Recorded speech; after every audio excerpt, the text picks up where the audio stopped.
نحمده ونصلي على رسوله الكريم اما بعد فاعوذ بالله من الشيطان الرجيم بسم الله الرحمن الرحيم رب اشرح لي صدري ويسر لي امري واحلل عقدة من لساني يفقهوا قولي واجعل لي وزيرا من اهلي اللهم فقهنا في الدين رب زدني علما اللهم ارنا الحق حقا وارزقنا اتباعه اللهم ارنا الحق حقا وارزقنا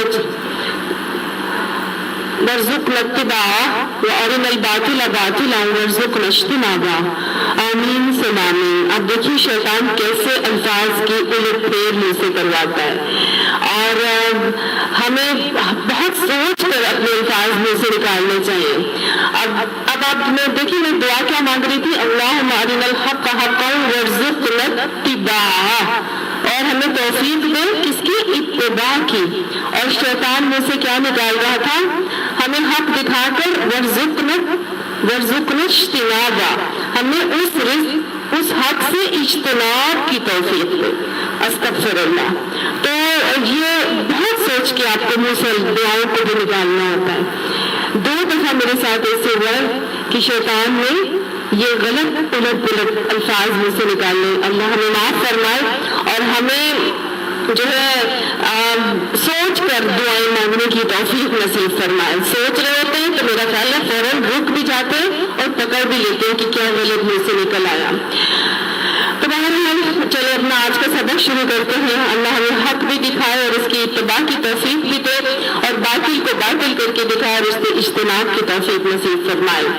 آج سورہ فرقان کا آخری آیات ہے، آیت نمبر 35 تک ہم نے کیا تھا، 34 تک۔ اس کے آگے ہم آج انشاءاللہ شروع کریں گے، رکوع کے بعد سے آیت نمبر 35 سے ہم کریں گے۔ بسم اللہ۔ جی ہم نے کہا تک کر لیا 44 تک؟ ہاں سوری بالکل ٹھیک ہے۔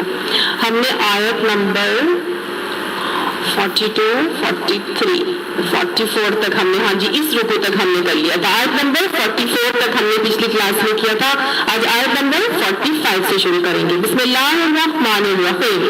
الم تر الی ربک، کیا نہیں تو نے دیکھا طرف تیرے رب کے، کیف مد الظل، کس طرح سے لمبا کرتا ہے سایوں کو، ولو شاء، اور اگر چاہتا، لجعلہ، البتہ بنا دیتا اس کو، ساکن ٹھہرا ہوا، ثم جعلنا الشمس علیہ دلیلا، پھر بنایا ہم نے سورج کو اوپر اس کے ایک دلیل، ثم قبضناہ الینا، پھر قبض کر لیتے ہیں ہم اس کو اپنی طرف، قبضا یسیرا، قبض کرنا آسان۔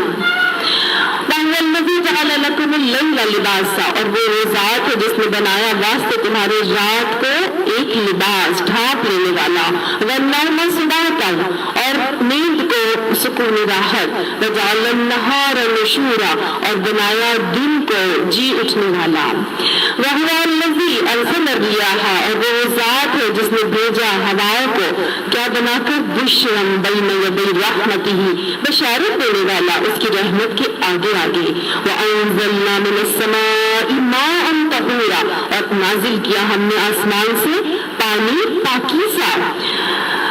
یہ بڑی ہی خوبصورت آیات ہیں، آگے بھی ہم پڑھیں گے انشاءاللہ، لیکن یہ دیکھیے ان آیات میں اللہ سبحانہ تعالیٰ عقیدہ توحید کو بڑی ہی خوبصورتی سے واضح کر رہے ہیں۔ پیچھے رسالت کے اوپر مختلف قسم کے اعتراضات تھے، پھر اس کے اوپر اللہ سبحانہ تعالیٰ نے اپنی وحدانیت کی کچھ نشانیاں بتائیں، عقیدہ توحید کی طرف راغب کیا، اور آج پھر اللہ سبحانہ تعالیٰ ان آیات میں اپنے عقیدے کی طرف، توحید کے عقیدے کی طرف لوگوں کو قائل اور مائل کرتے ہوئے کیا فرما رہے ہیں کہ تم نے دیکھا نہیں کہ کس طرح تمہارا رب جو ہے وہ سایوں کو لمبا کرتا ہے۔ یہ سایوں کو لمبا کرنا، اور اس حوالے سے آگے بتایا کہ وَلَوْ شَاءَ لَجَعَلَهُ سَاكِنًا، البتہ وہ چاہتا تو وہ کیا کرتا، ان سایوں کو ساکن بنا دیتا۔ اور ثم جعلنا الشمس علیہ دلیلا، اس نے سورج کو اس کے اوپر ایک دلیل بنا دیا، ایک رہنمائی کرنے والا بنا دیا۔ تو گویا سورج کے حوالے سے اللہ سبحانہ تعالیٰ اپنی ایک تخلیق سورج کے وجہ سے ہونے والے کچھ کیفیات، کچھ معاملات جو زندگی میں اس کائنات میں اور اس سرزمین میں ان پر رونما ہونے والے ہیں، جس سے انسان اللہ کی ذات کو پہچانتا ہے، وہ کچھ معاملات ہیں جو انسان کو کر رہے ہیں۔ انسان کے ساتھ وہ صبح شام ان معاملات کو اپنے سامنے ہوتے ہوئے دیکھتا ہے۔ اور آپ یقین کیجئے کہ یہ سورج اور چاند کے الٹ پھیر سے جو رات اور دن اور پھر پانی کا بننا اور موٹر سائیکل کا ہونا، یہ جو آگے ابھی ہم پڑھیں گے، یہ اتنی بڑی نشانیاں ہیں کہ اگر کوئی آنکھ کھول کر، بصیرت کی آنکھ سے کو کھول کر ان نشانیوں کو دیکھے تو اللہ کی پہچان کے لیے یہ کافی ہو جاتے ہیں۔ اور اسی نشانی کا اللہ تعالیٰ نے، بلکہ کہوں گی سورج سے ہونے والی ان نشانیوں کا تذکرہ اللہ تعالیٰ نے بار بار قرآن پاک میں فرمایا ہے، اور اس لیے اس نشانی کو بہت غور سے سمجھنا، اس کو اس پر غور و فکر کرنا، اور پھر جو لوگ غور و فکر کرتے ہیں وہ سورہ آل عمران کی آخری آیات میں آتے ہیں نا کہ وَيَتَفَكَّرُونَ فِي خَلْقِ السَّمَاوَاتِ وَالْأَرْضِ، وہ زمین و آسمان کی تخلیق پر غور و فکر کرتے ہیں، اور پھر وہ پہچان لیتے ہیں اور پھر کہتے ہیں مَا خَلَقْتَ هَٰذَا بَاطِلًا سُبْحَانَكَ فَقِنَا عَذَابَ النَّارِ، کہ اللہ نے یہ سب کچھ عبث نہیں بنایا ہے، وہ پاک ہے اور ہمیں دوزخ کی آگ سے بچا لے۔ یہ کون لوگ کرتے ہیں؟ یہ اولو الالباب لوگ کرتے ہیں، جو عقل مند، سیانے، سمجھدار ہوتے ہیں، وہ زمین و آسمان کی تخلیق پر غور و فکر کرتے ہیں۔ اللہ ہمیں ان سیانے، سمجھدار اولو الالباب لوگوں میں بنا دے۔ تو دیکھیے ان سورج سے ہونے والے، یہ اللہ کی جو بہت خوبصورت تخلیق، سورج سے ہونے والا پہلا معاملہ وہ کیا ہو رہا ہے؟ وہ سایوں کو لمبا کیا جا رہا ہے، اور سورج ہی ہے جو ان سایوں کو بنانے کا باعث بنتا ہے۔ اللہ تعالیٰ فرماتا ہے اس کو ہم نے ایک رہنمائی کرنے والا بنا دیا۔ کس چیز کا؟ سایوں کو رہنمائی دے رہا ہے۔ سورج سے کیسے سائے بنتے ہیں؟ جب سورج نکلتا ہے تو سایہ ہمیشہ روشنی کے اپوزٹ ڈائریکشن میں پڑتا ہے۔ جیسے جیسے سورج بلند ہوتا جاتا ہے، سایہ سمٹ کے پیچھے کی طرف اس تخلیق کی طرف آتا جاتا ہے جس کا سایہ بنا ہوا ہوتا ہے، اور جب سورج بالکل نصف نہار پر پہنچ جاتا ہے، جس کے لیے اللہ تعالیٰ فرماتا ہے کہ ثم قبضناہ الینا، اس کو ہم اپنی طرف کھینچ لیتے ہیں۔ قبضناہ قبضاً یسیرا، کھینچنا آسان، یعنی اس کو قبض کرنا میرے لیے بڑا ہی آسان ہے۔ کس طرح اللہ تعالیٰ سورج کو رہنمائی کرنے والا بناتا ہے، اس کی جب سورج نکلتا ہے اس کے اپوزٹ ڈائریکشن میں سایہ ہوتا ہے۔ جتنا دور ہوگا سورج، سایہ اتنا ہی لمبا ہوتا ہے، جتنا قریب آتا ہے اس آبجیکٹ سے، سایہ اتنا ہی چھوٹا ہوتا جاتا ہے، حتیٰ کہ جب سورج بالکل اندر ہوگا تو سایہ سمیٹ کے اس کے اندر آ جاتا ہے، اس شے کے اندر۔ اللہ تعالیٰ فرماتا ہے اس کو ہم اپنی طرف گھسیٹ لیتے ہیں، اپنی طرف سمیٹ لیتے ہیں۔ تو اللہ تعالیٰ بھی انسان کے کہاں ہے؟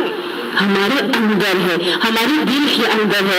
ہر چیز کا سینٹر جو ہے وہ اللہ کی ذات ہے، ٹھیک ہے؟ تو اللہ سبحانہ تعالیٰ انسان کے دل میں بستا ہے۔ تو جب سایہ ہے اس چیز کے بالکل اندر آ جاتا ہے، تو یہ جو سایہ بننے کا ایک معاملہ ہے اللہ سبحانہ تعالیٰ بتا رہے ہیں کہ یہ دیکھو اتنی بڑی نشانی ہے کہ ان سایوں کی وجہ سے جو ہے وہ معاملات ایسے ہوتے ہیں کہ موسم کی گرمی اور ٹھنڈک کا معاملہ ہوتا ہے۔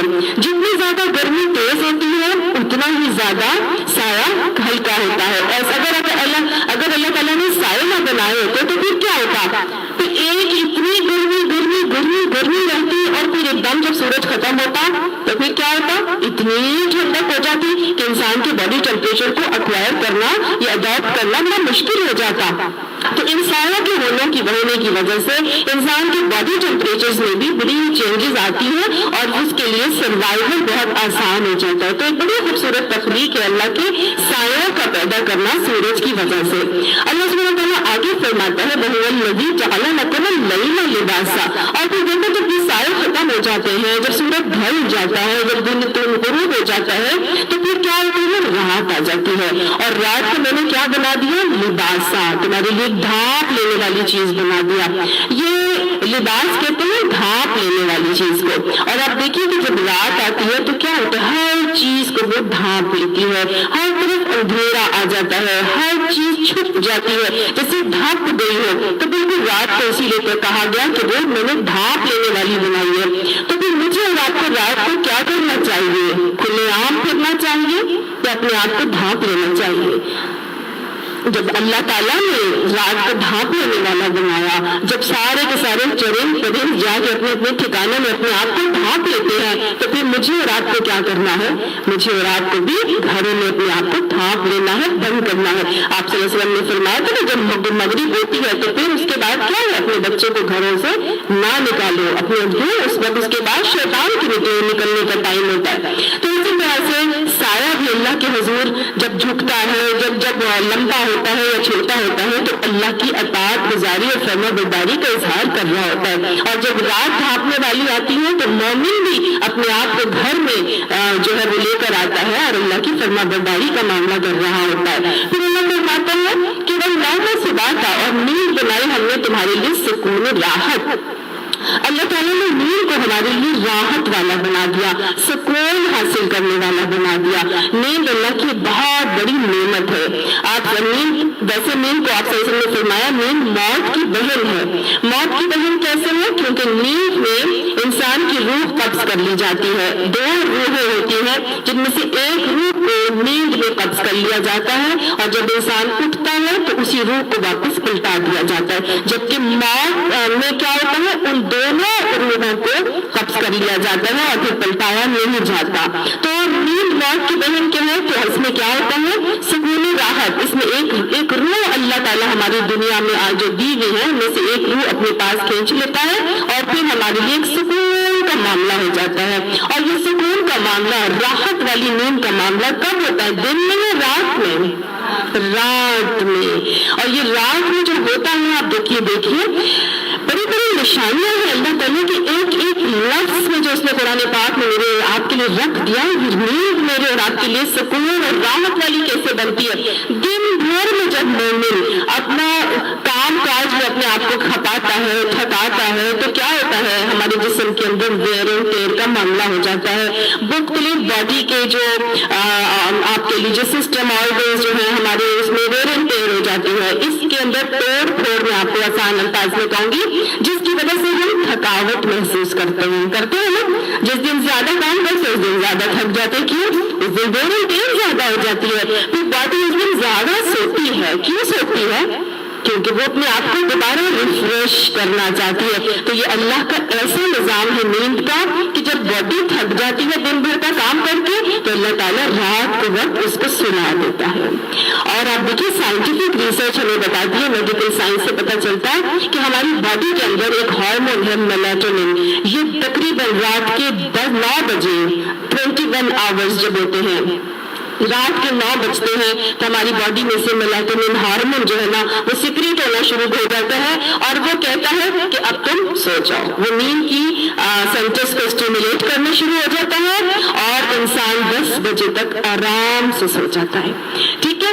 اس کے بعد ہمارے جو باڈی کے اندر ایک سرکیڈین ریدم کا سائیکل شروع ہوتا ہے اور اس کے اندر ڈفرینٹ ہارمونز ہیں جو اپ اینڈ ڈاؤن لیول پر آتے ہیں اور ہماری باڈی کے اندر ویئر اینڈ ٹیئر کا کام, ریپیئر کا کام آپ کے لیے انجام دیتے ہیں اور اس کو بالکل ریفریش کر دیتے ہیں بائی 4 o'clock. 4 بجے تک یہ سرکیڈین ریدم کا سائیکل چلتا ہے اور اس کے اندر ہماری باڈی بالکل ریفریش ہو جاتی ہے. اب ہم 10 بجے اگر سوئیں گے تو ڈیفینیٹلی 4 بجے ہماری آنکھ کھل جائے گی. سمجھ آئی؟ اور یہ دن اور رات کا یہ جو سرکیڈین ریدم کا معاملہ ہے, یہ سردی گرمی کے حوالے سے اکارڈنگ ٹو جو ہمارا فجر اور عشاء کا معاملہ ہے اس حوالے سے یہ چینج ہوتا ہے. جو اللہ نے نظام بنا دیا. آپ دیکھیے سردیوں میں کب ہوتی ہے سردی؟ غروب جلدی ہو جاتا ہے, اندھیرا جلدی ہو جاتا ہے, تو یہ 10 o'clock کے بجائے مطلب 9 o'clock کے بجائے اس سے بھی پہلے ہو جائے گا. تو یہ سائیکل جو ہے اور جلدی ہو جاتا ہے اور ہماری باڈی کے اندر جو ہے یہ معاملات اس طرح سے اکارڈنگلی ایڈجسٹ ہوتے چلے جاتے ہیں. تو اللہ سبحانہ تعالیٰ کا بہت خوبصورت نظام ہے کہ اس نے مجھے اور آپ کے لیے رات سکون کے لیے بنائی ہے. اگر ہم اللہ کے اس نظام میں خلل ڈالیں گے تو کیا ہوگا؟ ہم اپنا نقصان کریں گے یا اللہ کا؟ ظاہر ہے کہ اس سے ہماری ہی باڈی کا نقصان ہے. اس سے اللہ کو کوئی فرق نہیں پڑتا. ہم نے اپنا نقصان اس سے کیا کہ ہم راتوں کو جاگتے ہیں اور دن کو سوتے ہیں, اور ہمارے لیے راتوں کو खूब खूब एक्टिविटीज करने के लिए मौजूद है। लोग तो उठ के रातों को लोगों के घर जाते हैं, 12 बजे उनका दिन शुरू होता है, 3-4 बजे जाके उनको होता है कि अब हम सोए, और फिर दोपहर को 2-2 बजे उठ के उनकी सुबह होती है। कई घराने ऐसे हैं जहाँ पे ये सारा उलट मामला चल रहा है। तो अपनी बॉडी का साइकिल अगर वो उलट करेंगे तो आपको क्या ख्याल है कि जो हार्मोनल रिदम का साइकिल अल्लाह ने बनाया है उसके बैलेंस में कितनी खराबी आएगी? आती है कि नहीं? फिर ऐसे ही लोग जो है वो गोलियां भी खाते हैं और उनको नींदें नहीं आती, क्योंकि उन्होंने अपनी बॉडी का निजाम खराब कर लिया होता है। अल्लाह ने जो फितरत हमारी बनाई, जो हमारा अल्लाह ताला ने एक तरीके जिंदगी बनाया और एक फितरत का निजाम बनाया, उसी पर सारी चीजों को उसने बेस किया, इन्हिसार किया, और उसी के मुताबिक उसने हमें अहकामात भी जारी किए। तो लिहाजा जिस वक्त रात आती है उसको ढांप लेने वाला भी होना चाहिए और सुबाता उसको सुकून राहत वाला भी होना चाहिए। लेकिन आप देखिए, ये जो नींद की बहन के पास जाने से पहले फिर मुझे और आपको कुछ करना भी चाहिए ना, अपने आप को रिफ्रेश करने के लिए मुझे और आपको कोई मामलात है जो करने चाहिए, है कि नहीं? तो अगर मैं और आप रात को राहत लेने के लिए, अपनी बॉडी को सुकून पहुंचाने के लिए, रिफ्रेश होने के लिए जब नींद लेने का मामला करते हैं तो 2 मामलात है जो मैंने और आपने जरूर करने हैं, ठीक है? एक तो ये है कि आप सल्लल्लाहु अलैहि वसल्लम ने फरमाया था कि फलाह पा गया वो शख्स जिसका अगला दिन पिछले दिन से बेहतर हो गया। तो मुझे और आपको हर रात को नींद मौत की बहन के पास जाने से पहले अपना अपना कड़ा बेलाग मुहासबा करना बहुत जरूरी है कि मेरा आज का दिन कैसा गुजरा था, और जहां जहां गलती कमी कोताही हुई है उसी दिन इस्तग़फ़ार कर लेना है, और अपने अगले दिन के बेहतर बनाने के इरादे के साथ, इस्लाह की नियत के साथ अपने अगले दिन की शुरुआत की नियत करके सोना है, ठीक है? इसीलिए फिर नींद से जब बेदार हुआ जाता है तो फिर दुआ क्या सिखाई गई है? अल्हम्दुलिल्लाहिल्लज़ी अहयाना, अल्लाह का शुक्र है जिसने मुझे जिंदगी दी, बादमा अमातना, मुझे मौत देने के बाद वो इलैहिन नुशूर, और तेरी ही तरफ मुझे पलट कर जाना है। तो लिहाजा नेक्स्ट दिन जब शुरू किया जाए तो अल्लाह का शुक्र अदा के शुरू करके शुरू किया जाए, और फिर उसी दिन अल्लाह ताला से आज के दिन को पिछले दिन से बेहतर बनाने की दुआ के साथ उस दिन का आगाज और इब्तिदा की जाए, तो इंशाअल्लाह आहिस्ता आहिस्ता हमारा हर आने वाला दिन पिछले दिन से बेहतर ही होता चला जाएगा। अल्लाह हमें इन बातों पर अमल करने की तौफीक नसीब फरमाए। तो 2 काम है करने के लिए, एक मुहासबा करना है जिसके साथ इस्तग़फ़ार और इस्लाह का वादा, और दूसरा काम क्या है? अपना जब अगले दिन जो हमने शुरू करना है तो उस दिन दुआ मांग के शुरू किया जाए कि अल्लाह मेरा आज का दिन जो है पिछले दिन से बेहतर बना देना। अब रात के हवाले से अब आप जब उठते हैं, अब यहाँ पे एक सवाल पैदा होता है ना कि अल्लाह ने तो रात की इबादत को बहुत ही फजीलत वाला रखा है, तो फिर रात की इबादत कहाँ गई? तो आप देखिए, रात की इबादत तो जो सर्केडियन रिदम हमारा चलता है उसमें अल्लाह की नबी ने फरमाया था कि तुम्हारे जिस्म का भी तुम पर हक है, तो अपने जिस्म को उसका हक देना बाहर हाल बहुत जरूरी है।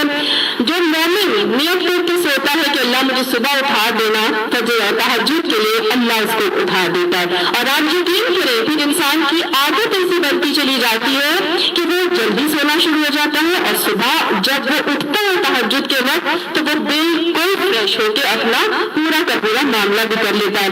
2 काम है जिसके लिए रात को जागा जा सकता है। दिन के वक्त सारे प्रोडक्टिव काम होते हैं, रात के वक्त कोई प्रोडक्टिव काम नहीं हो सकता। 2 काम है जिसके लिए जागा जा सकता है। एक तो ये आप पढ़ने के लिए जाग सकते हैं, आपको इम्तिहान की तैयारी करनी है, पढ़ना क्या है? अगर आप उसको आखिरत की नियत से पढ़ रहे हैं, बुनियादी तालीम के अगर आखिरत को बेहतर बनाने की नियत से पढ़ी जाती है तो वो भी इबादत बन जाती है। तो लिहाजा पढ़ाई करना या फिर अल्लाह की इबादत में अपने आप को मशगूल रखना, ये 2 आमाल ऐसे हैं जिसके लिए इंसान रात को जो है वो अल्लाह की इबादत कर सकता है, और उसमें भी पहले थोड़ा सा सो जाए, और सोने के बाद जब वो फ्रेश होकर उठे तो फिर अल्लाह ताला की इबादत में अपनी जानों को, अपने जिस्मों को खपाए। अल्लाह हमें तहज्जुद गुजार बना दे। अच्छा, उसके बाद अल्लाह सुब्हानहू व तआला हमें क्या फरमा रहे हैं? देखो, मैंने तुम्हारे लिए दिन को तो सुकून वाला बनाया, वजाअलन नहारा नुशूरा, और दिन को बनाया मैंने तुम्हारे लिए नुशूरा यानी जी उठना।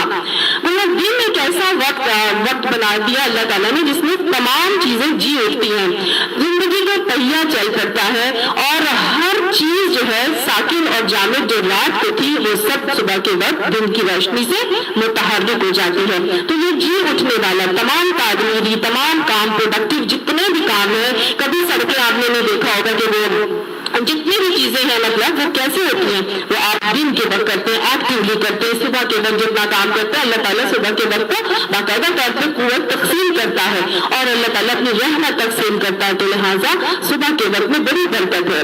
अल्लाज़ी अरसल रियाहा बुशरन बैन यदै रहमतिही वहुव अल्लज़ी, और वो ज़ात है जिसने हवाओं को भेजा। तो वो हवाएं जो चलती है वो किससे चलती है? वो अल्लाह चलाता है, ठीक है। वहुव अल्लज़ी, वो ज़ात चलाता है किसको? हवाओं को। हवाएं जब चलती हैं तो वो क्या करती हैं? बैन यदै रहमतिही, उसकी रहमत को आगे आगे लेकर चलती हैं, उसकी रहमत की खुशखबरियां लेकर चलती हैं। ये कौन सी हवाएं हैं? कौन सी? बारिश से पहले जो आती हैं, वो रहमत भरी खुशखबरी लेने वाली हवाएं। तेज तेज हवाएं चलती हैं, फौरन बादल आते हैं और हम कहते हैं हाँ अब तो बारिश बरसेगी क्योंकि हवा तेज चल रही है ना। तो अल्लाह ताला है जो क्या कर रहा है, वो हवाओं को भेज रहा है और उन खुशखबरी देने वाली हवाओं को, और फिर वो खुशखबरी जब देती है तो वो क्या करती है वो हवाएं? वो अंज़लना मिनस समाई माअन तहूरा, और नाजिल किया हमने आसमान से माअन, पानी, तहूरा, पाकीज़ा।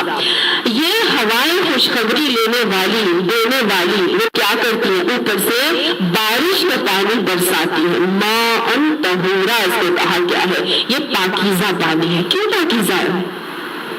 आप देखिए ये पानी जो बारिश के बन रहा है ये कहाँ से बनता है? समंदर से बनता है। समंदर से कैसे बनता है?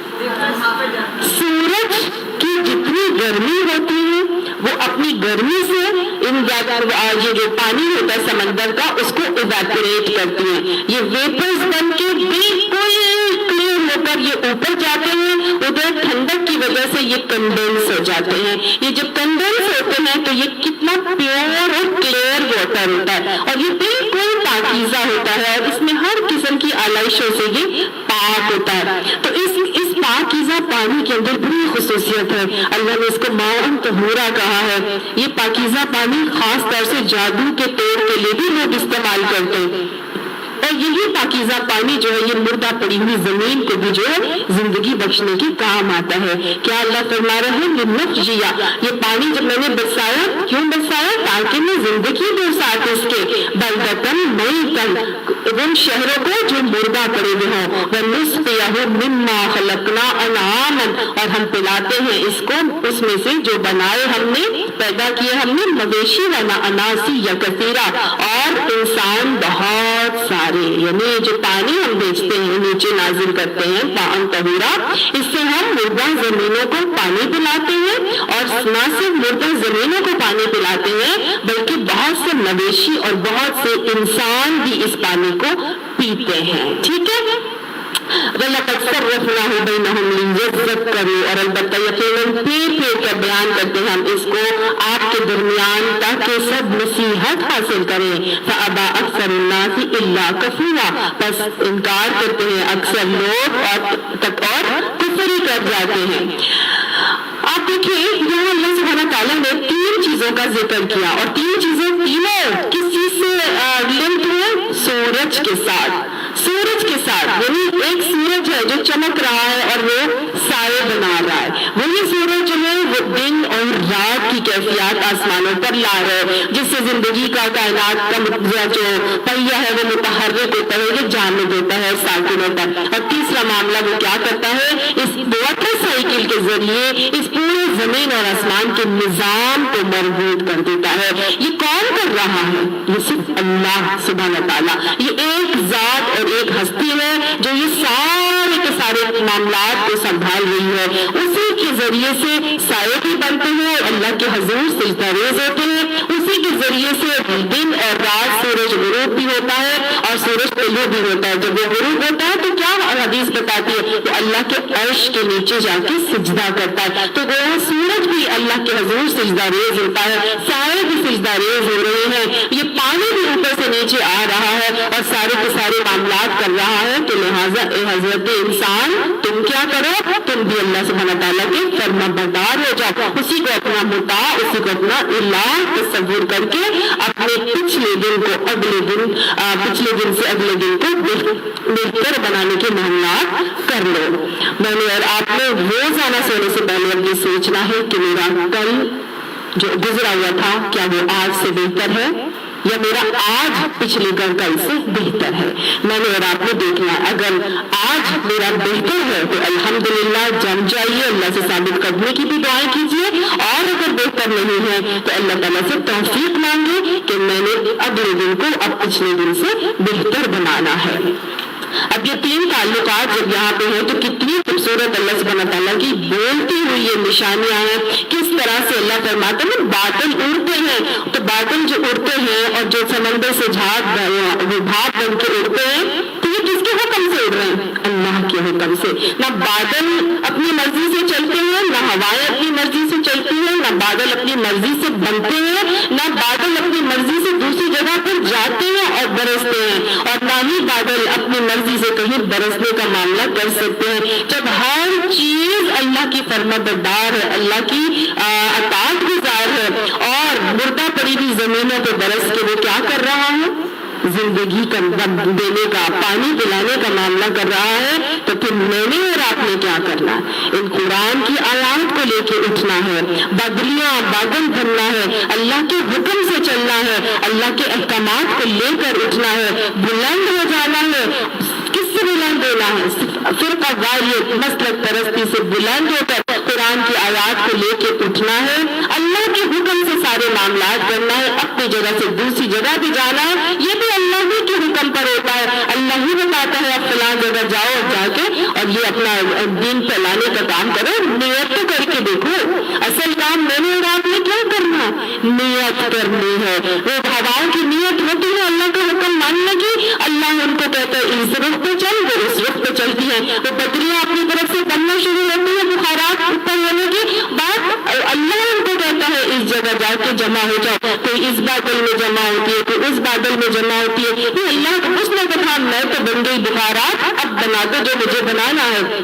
अल्लाह ने किसी को किस बदली में डाल दिया, किसी को किस बदली में, अब वो वहीं पे नहीं बैठी रहती, अल्लाह हुक्म देता है, वो हवाएं आती हैं, हवाएं दूसरी जगह ले जाती हैं, अल्लाह हुक्म देता है इसको लाहौर में बरसा दो, इसको मरी तक ले जाओ, इसको कराची में ही रहने दो, ये अल्लाह के हुक्म से होता है। तो लिहाजा मैंने और आपने सरेंडर कर देना है अपने आप को अल्लाह के लिए, मैंने और आपने वक्फ कर देना है, तैयार कर देना है। अल्लाह मैं तो तेरे लिए वक्फ कर दिया अपने आप को, मेरे से तू वो काम ले ले जो तू मुझसे लेना चाहता है। अल्लाह हमें बदलियां भी बना दे, अल्लाह हमें इन बदलियों की सूरत में बारिश बनकर बरसने की तौफीक भी नसीब फरमा दे, और जिधर जिधर मुर्दा जमीन है लोगों के दिलों की, अल्लाह इस कुरान की बारिश को वहां पर बरसा के उनके मुर्दा दिलों को जिंदगी, ईमान की जिंदगी और हरारत बख्शने की तौफीक नसीब फरमा दे। आगे अल्लाह सुब्हानहू तआला क्या फरमाते हैं? अल्लाह ताला फरमा रहे हैं वला शिअना लबअसना फी कुल्ली क़रयतिन नज़ीरा, और अगर चाहते हम अलबत्ता उठा देते हर बस्ती में एक नज़ीरा, बुरे अंजाम से मुतनब्बे करने वाला। हम अगर चाहते, यानी अल्लाह ताला फरमाते हैं हम चाहते तो हम हर बस्ती में एक नज़ीरा, नज़ीर डराने वाला, बुरे अंजाम से मुतनब्बे करने वाला बना खड़ा करते, लेकिन अल्लाह ताला ने ऐसे नहीं किया, हर बस्ती में नहीं बनाया, हर बस्ती में नहीं उठाया। और आज जबकि प्यारे नबी सल्लल्लाहु अलैहि वसल्लम जो कि बशीरा भी थे, नज़ीरा भी थे, लेकिन खातमुल अंबिया भी थे, ठीक है ना। और उनके बाद तो अब अंबिया का खत्म हो गया मामला, से सिलसिला इस दुनिया से रहमतुल लिल आलमीन है, तमाम जहानों के लिए रहमत बना के भेजे गए। जब वो खत्म हो गया उनका मामला, आगे से अब कोई नबी नहीं आएगा, तो अब ये जिम्मेदारी किसके ऊपर है?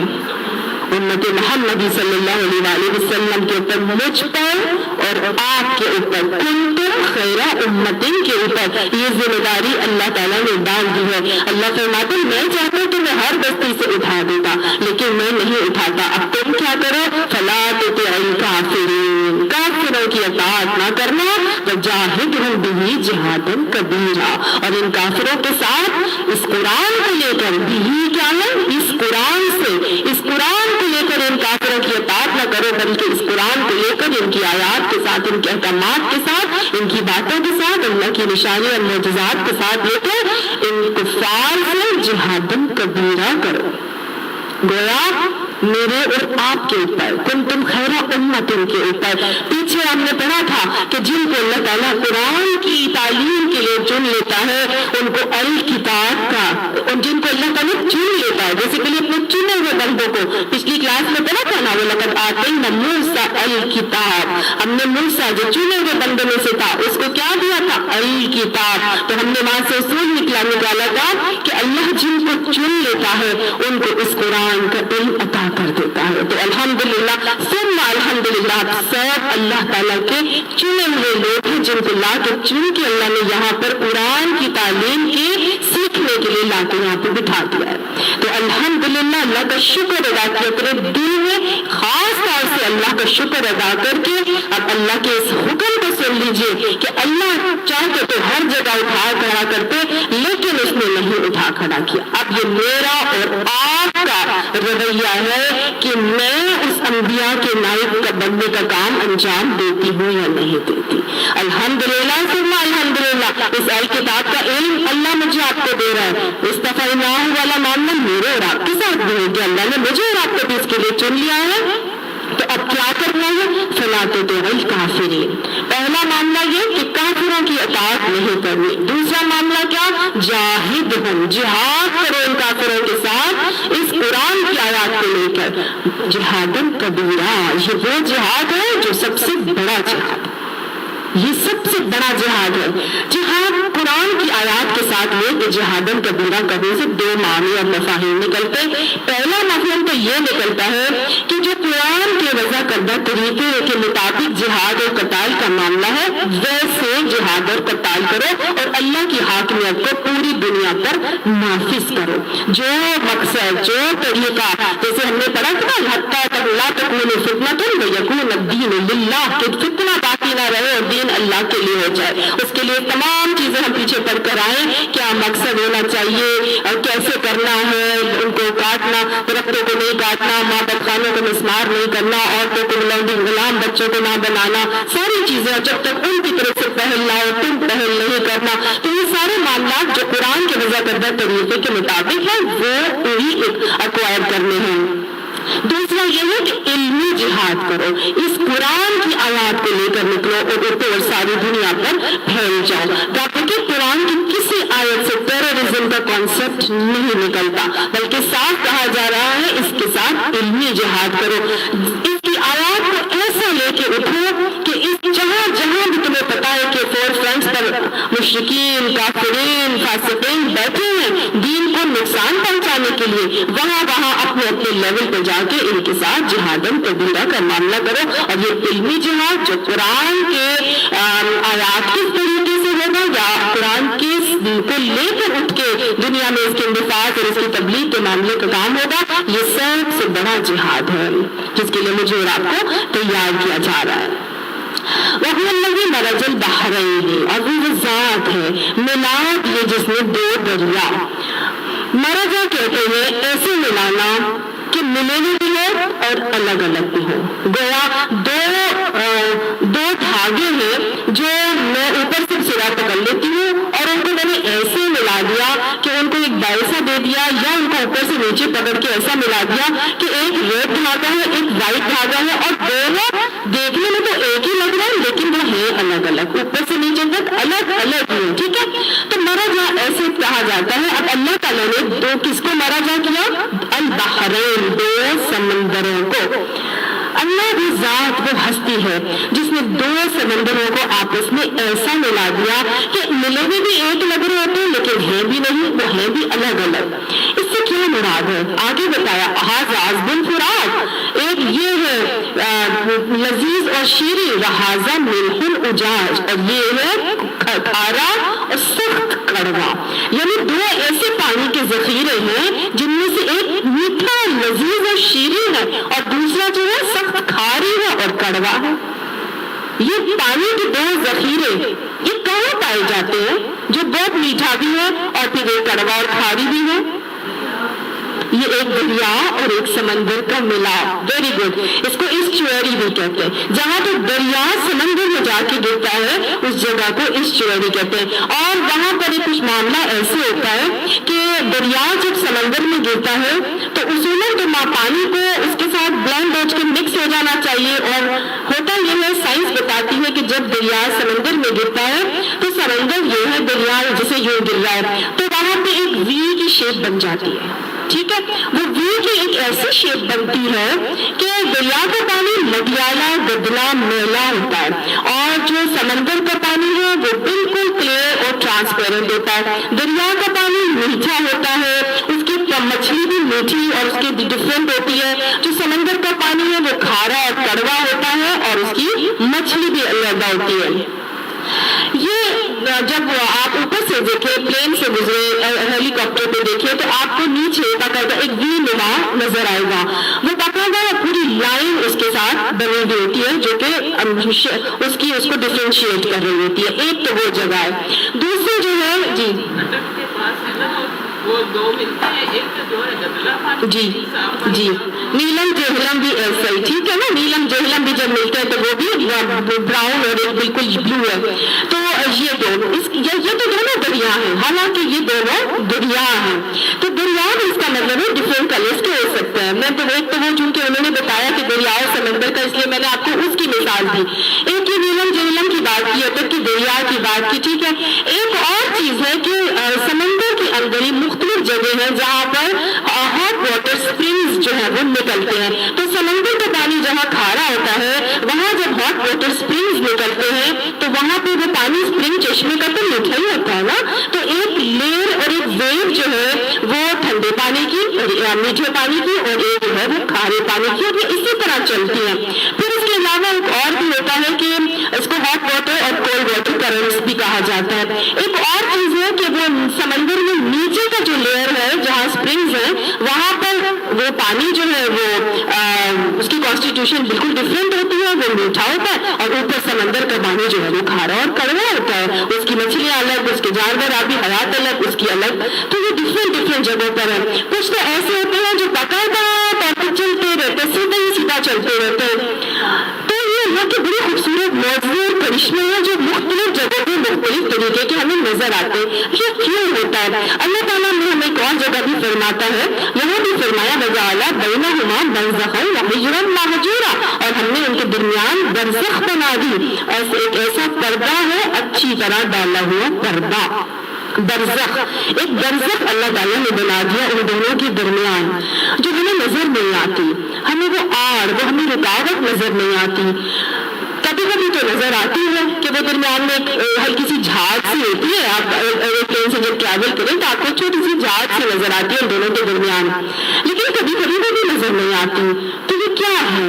असल में इनकी कॉन्स्टिट्यूशन ऐसी होती है, इनकी साख बनावट पानी की ऐसी होती है कि जब ये दोनों मिलते हैं तो उसमें पॉजिटिव और नेगेटिव आयंस कुछ इस तरह से वहां अक्यूमुलेट हो जाते हैं, जमा हो जाते हैं कि वो एक अनदेखी आड़ और रुकावट बन जाती है कि एक का पानी दूसरे में गुदमुद नहीं हो पाता। ठीक है, तो ये एक अनदेखी आड़ पॉजिटिव और नेगेटिव आयंस की कैसे बनती है? उनकी कॉन्स्टिट्यूशन की वजह से बनती है। तो अल्लाह ताला ने जहां इस कुरान को लेकर जिहादन कबीरा करने का मुझे और आपको हुक्म दिया, वहां ये भी हुक्म दिया कि फला तुतिअल काफिरीन, इन काफिरों की अताअत मत करना, लेकिन इस कुरान को लेकर इनसे जिहादन कबीरा करो। क्योंकि अब मैंने नबी के बाद किसी और को वजीरा नहीं बना के उठाना, हम चाहते तो उठा देते, लेकिन अब किसके ऊपर है? मेरे और आपके ऊपर है कि हम में से कौन ये काम करने के लिए अपने आप को आगे लेकर आता है। तो इस बात को करने के बाद समंदर की बात करने की क्या रीजन है, क्या हिकमत है? अल्लाह की आप बातें कभी भी बेरब्त नहीं होती। अल्लाह ताला जो दिमाग में आता है ना इंसान के, इस कुरान को लेकर मैं किसी जाके काफिरों में उठूं और बैठूं, अल्लाह ने कह दिया उनकी अताअत मत करो, तो मैं कैसे उनके साथ अपने आप को मेंटेन करके चलूंगा? मेरी आइडेंटिटी अलग है, उनकी अलग, मैं कैसे उनके साथ उठूंगा बैठूंगा? तो जाहिर है ये सारा मामला मेरे लिए बड़ा मुश्किल हो जाएगा। तो अल्लाह सुब्हानहू व तआला इस इस समंदर की मिसाल दे के मुझे और आपको ये समझा रहे हैं और ये सिखा रहे हैं कि देखो तुम मोमिन हो, तुम्हारी कॉन्स्टिट्यूशन बिल्कुल डिफरेंट है, काफिरों की कॉन्स्टिट्यूशन बिल्कुल डिफरेंट है, फासिकीन की, फाजिरीन की, मुनाफिकीन की, इन सब की कॉन्स्टिट्यूशन मोमिन की कॉन्स्टिट्यूशन से बिल्कुल फर्क है। तो जब दो समंदर मिल के रहते हैं, दो दरिया के पानी मिल के एक साथ चलते हैं, आपस में गुटमुट नहीं होते, अपनी आइडेंटिटी को बरकरार रखते हैं, तो फिर तुम भी इस मुनाफिकों, फासिकों और काफिरों भरे माशरे में मोमिन की आइडेंटिटी को बरकरार रख के चलो। इस कुरान को लेकर जिहादुल कबीरा करो।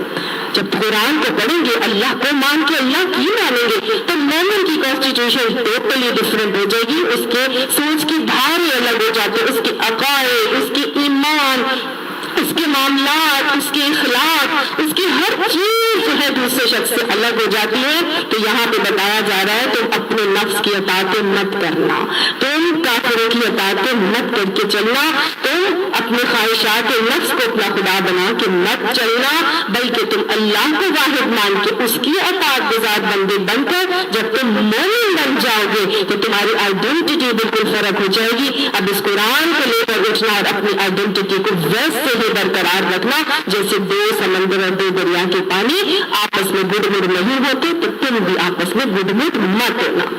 अब जब दरिया समंदर में गिरता है तो क्या होता है, उस पर हावी क्या आता है, समंदर ही हावी आ जाता है ना। तो तुम भी तो तुम्हारे पास एक बहरे बेकरां का इल्म समंदर ये मौजूद है, तुम इसको लेके ऐसे उठो तो तुम सारे माशरे पे हावी हो जाओ, तुम हावी हो जाओ और तुम ही छा जाओ, और तुम जितने आपस में मिल के उठोगे इंशाअल्लाह तुम ही हावी हो जाओगे।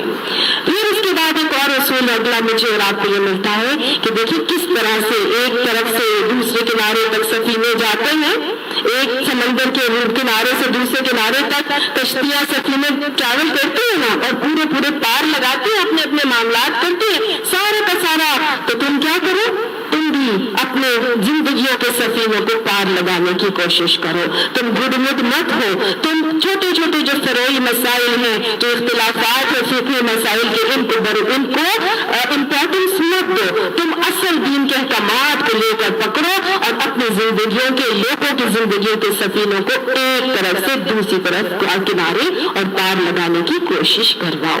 तो मेरा और आपका फिर क्या है रवैया और समझ में आ रहा है, इस कुरान को लेकर जिहादन कबीरा कैसे करना है, अपनी आइडेंटिटी को मेंटेन करते हुए दूसरों को अपने इल्म के समंदर से मुतासिर करके दूसरों को इस कुरान का इल्म देकर और उनके सफीनों को अहसन तरीके से जन्नत के पार लगाने की कोशिश करना है। और यही है इबादत, यही दीन और ईमान, यही है ना हमारी जिंदगी का मकसद, कि हम अपनी जिंदगियों के धारे जो है वो जन्नत की तरफ मोड़ लें और तमाम लोगों को अपने साथ इस कारवान में लेकर चले।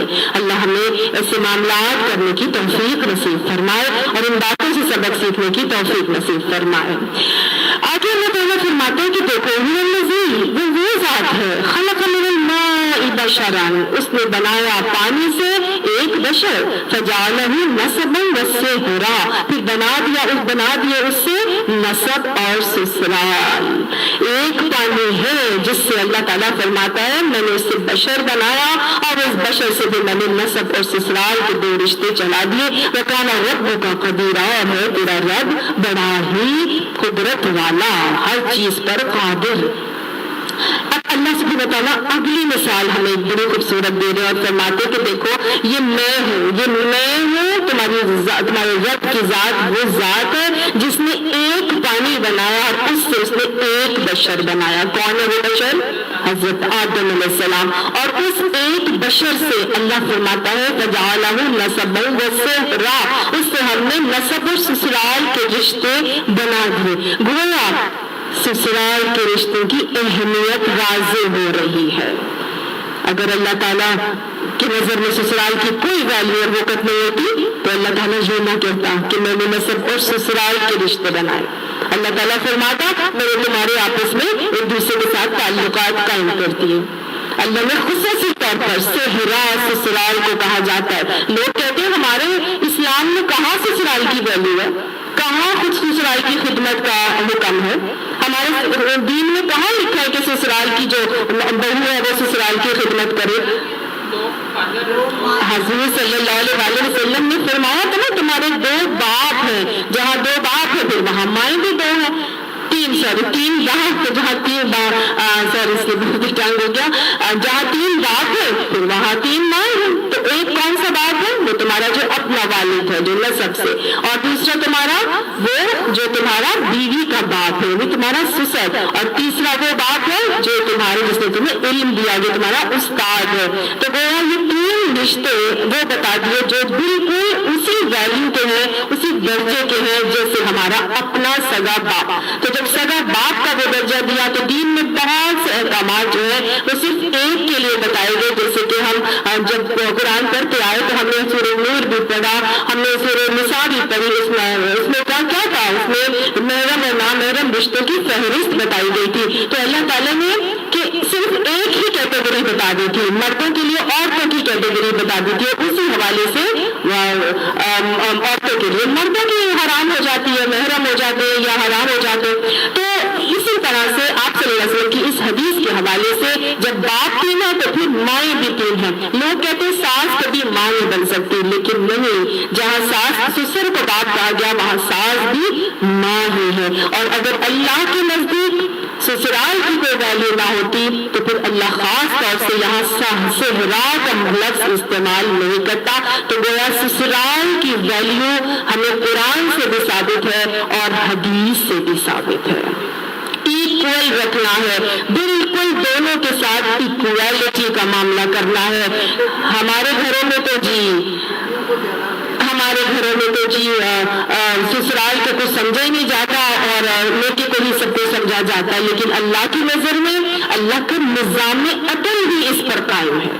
تو لہٰذا اگر اس عدل کے نظام کو بگاڑا گیا تو ساری کی ساری چیزیں بگڑ جائیں گی۔ تو یہاں پر جب 2 چیزوں کو جیسے پیچھے اللہ تعالیٰ نے بتایا نا اپنی آئیڈینٹی کو مینٹین کر کے چلنا ہے، ٹھیک ہے، ان دونوں کے ساتھ چلنا بھی ہے۔ نسب کا علیحدہ ایک مزاج ہے، ایک علیحدہ ایک انداز ہے، لڑکے کا سسرال کا ایک علیحدہ وہ ہے مزاج اور انداز ہے۔ تم نے کیا کرنا ہے؟ ان دونوں کو ساتھ لے کر چلنا ہے، ایسے لے کے چلنا ہے، ساتھ بھی چل رہے ہیں، گڈ مڈ بھی نہیں ہو رہے، لیکن عدل کا نظام اللہ کا اسی طرح قائم کرنا ہے کہ تم نے دونوں کو ساتھ لے لے کر چلانا ہے۔ جب 2 پانی کے ذخیرے چل سکتے ہیں تو بس پھر تم نے بھی اپنے نسب اور سسرال کو ایک ساتھ لے کر اللہ کے اس عدل کے نظام کو قائم رکھنا ہے۔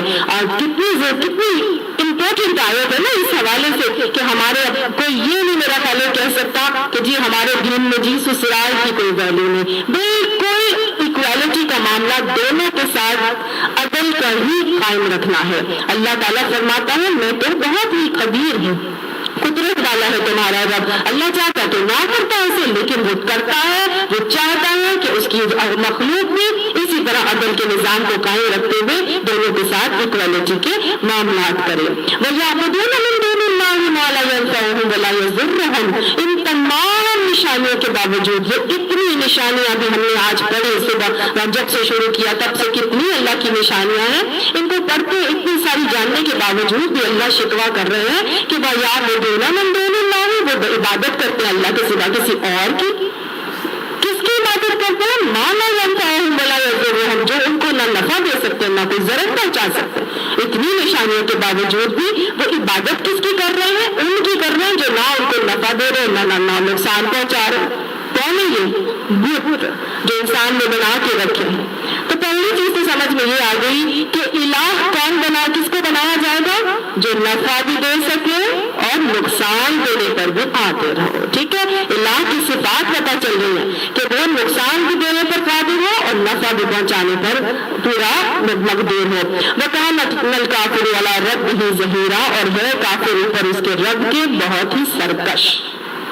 وَمَا أَرْسَلْنَاكَ إِلَّا مُبَشِّرًا وَنَذِيرًا، اور نہیں بنایا ہے ہم نے، بھیجا ہے ہم نے آپ کو مگر ایک بشارت دینے والا اور ایک برے انجام سے متنبع کرنے والا بنا کر۔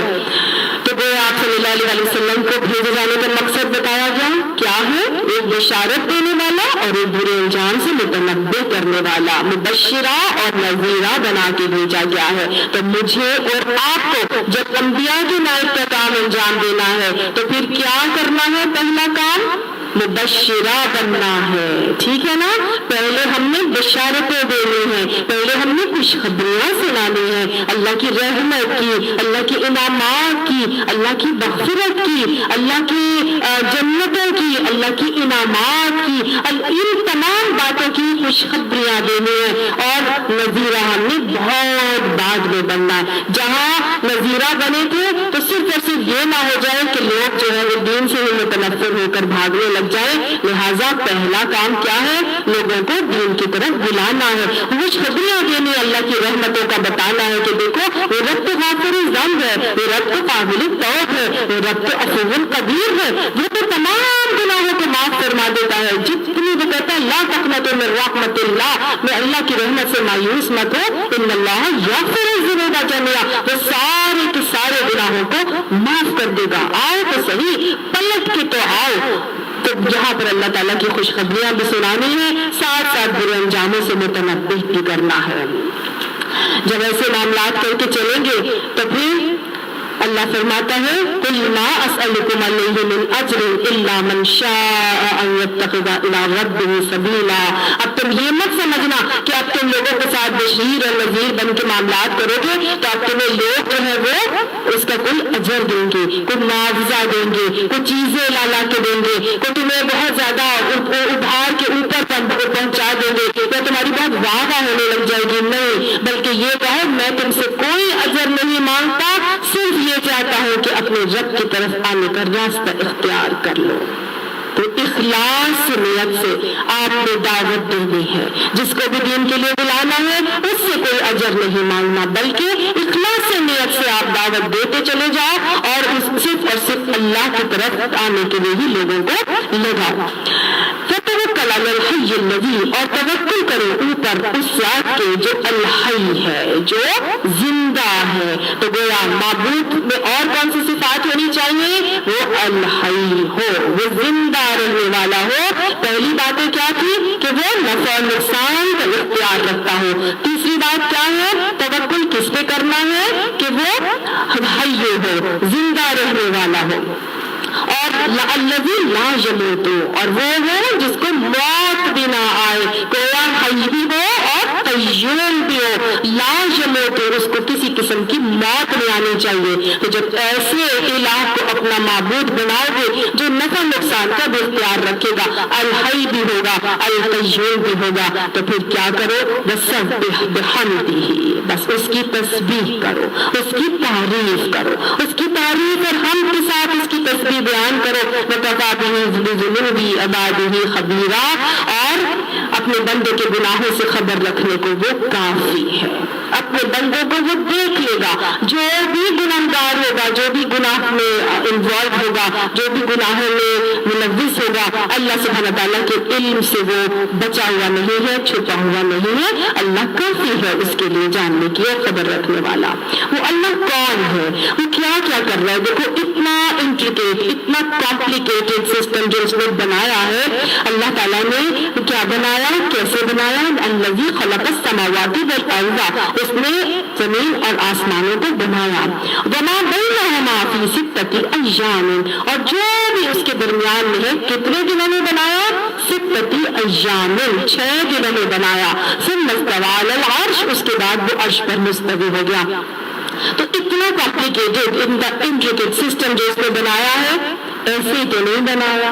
ایک تو پہلی بات بتائی جا رہی ہے 6 دنوں میں بنایا، ٹھیک ہے۔ اس 6 دنوں کی ڈیٹیل اللہ تعالیٰ نے اور دوسری جگہ پہ بتائی ہے کہ 4 دن میں زمین بنائی اور 2 دن میں آسمان۔ پہلے 2 دن میں زمین بنائی، پھر 2 دن میں آسمان بنائے، 4 دن ہو گئے، پھر 2 دن مزید لگائے زمین میں، اس میں تمام چیزوں کو رکھنے میں، اس کو اپنی اپنی جگہ پر سیٹ کرنے میں۔ تو گویا 6 دن میں اللہ تعالیٰ نے زمین آسمان کا پورا نظام بنایا۔ اس کے بعد عرش، وہ عرش پر مستوی ہو گیا۔ اللہ فرماتا ہے میں نے یہ کیا، تو میں نے اور آپ نے کیا کہنا ہے؟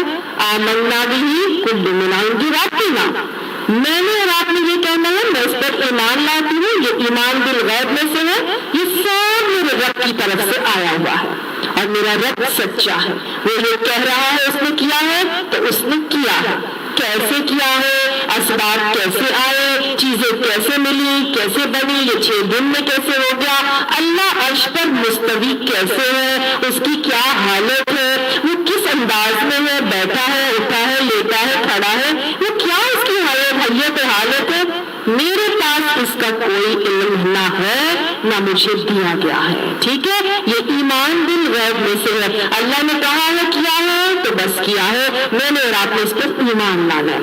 کیسے ہم کس کو کمپریہینڈ نہیں کر سکتے، بعد میں کریں گے، ہم اس کو کمپریہینڈ یعنی اپنے دماغوں میں اس کو اس طرح کمپریہینڈ اس لیے نہیں کر سکتے کہ ہمیں اس کو کمپریہینڈ کرنے کی طاقت اور صلاحیت ہی نہیں دی گئی، ہمیں جو قوت سماعت، قوت بصارت، دیکھنے کی صلاحیت، سننے کی صلاحیت، سوچنے سمجھنے کی، وہ ایک خاص لمیٹڈ اماؤنٹ میں دی گئی ہے، ہماری آنکھیں 70,000 ملی ہرٹز تک دیکھ سکتی ہیں، اس کے بعد کی چیزیں نہیں دیکھ سکتی، مثال کے طور پر الٹرا وائلٹ ریز ہوتی ہیں، ہم دیکھ سکتے ہیں ان کو نہیں دیکھ سکتے، لیکن وہ ہوتی ہیں، ہم سب مانتے ہیں الٹرا وائلٹ ریز ہوتی ہیں، کیوں ہوتی ہے، کیسے پتا ہوتی ہے، کیونکہ وہ ہماری اسکن کو ڈیمیج کرتی ہے، skin cancer ultraviolet rays سے ہوتا ہے، مختلف قسم کی انوینشنز ہوئی ہیں جس میں الٹرا وائلٹ ریز آتی ہیں، انفرا ریڈ ریز ہوتی ہیں، آپ ان کو دیکھ سکتے ہیں،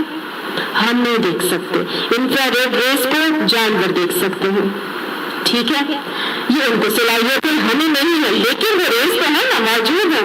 اسی طرح الٹرا ساؤنڈ ریز ہوتی ہیں، الٹرا ساؤنڈ سب کو پتا ہے، الٹرا ساؤنڈ یعنی ایک ایسی ساؤنڈ ویوز ہیں جن کو ہم سن نہیں سکتے لیکن وہ پرسیو ہو جاتی ہیں، وہ ڈیٹیکٹ کر لی جاتی ہیں، اور وہ ڈیٹیکٹ کر کے ہم باقاعدہ طور پہ اسکرین پہ پورا الٹرا ساؤنڈ دیکھ لیتے ہیں، ہوتا ہے نا، تو گویا کہ موجود ہیں لیکن ہماری آنکھیں، ہماری قوت سماعت اس کو کمپریہینڈ نہیں کر رہی۔ اللہ سبحانہ تعالیٰ ان تمام چیزوں کی صلاحیت ہمیں قیامت میں عطا فرما دیں گے، پھر وہ جس سے ہے نا کہ مومن اپنے رب کا دیدار کریں گے، اور وہ اللہ کا دیدار وہ ان کے لیے جنتیوں کے لیے بہترین انعام ہوگا، اللہ نے ان میں شامل فرما دیں۔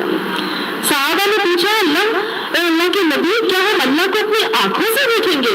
تو آپ صلی اللہ علیہ وسلم نے فرمایا کیا تمہیں چودھری کو چاند کو دیکھتے ہوئے کبھی کوئی مشکل پیش آئی ہے؟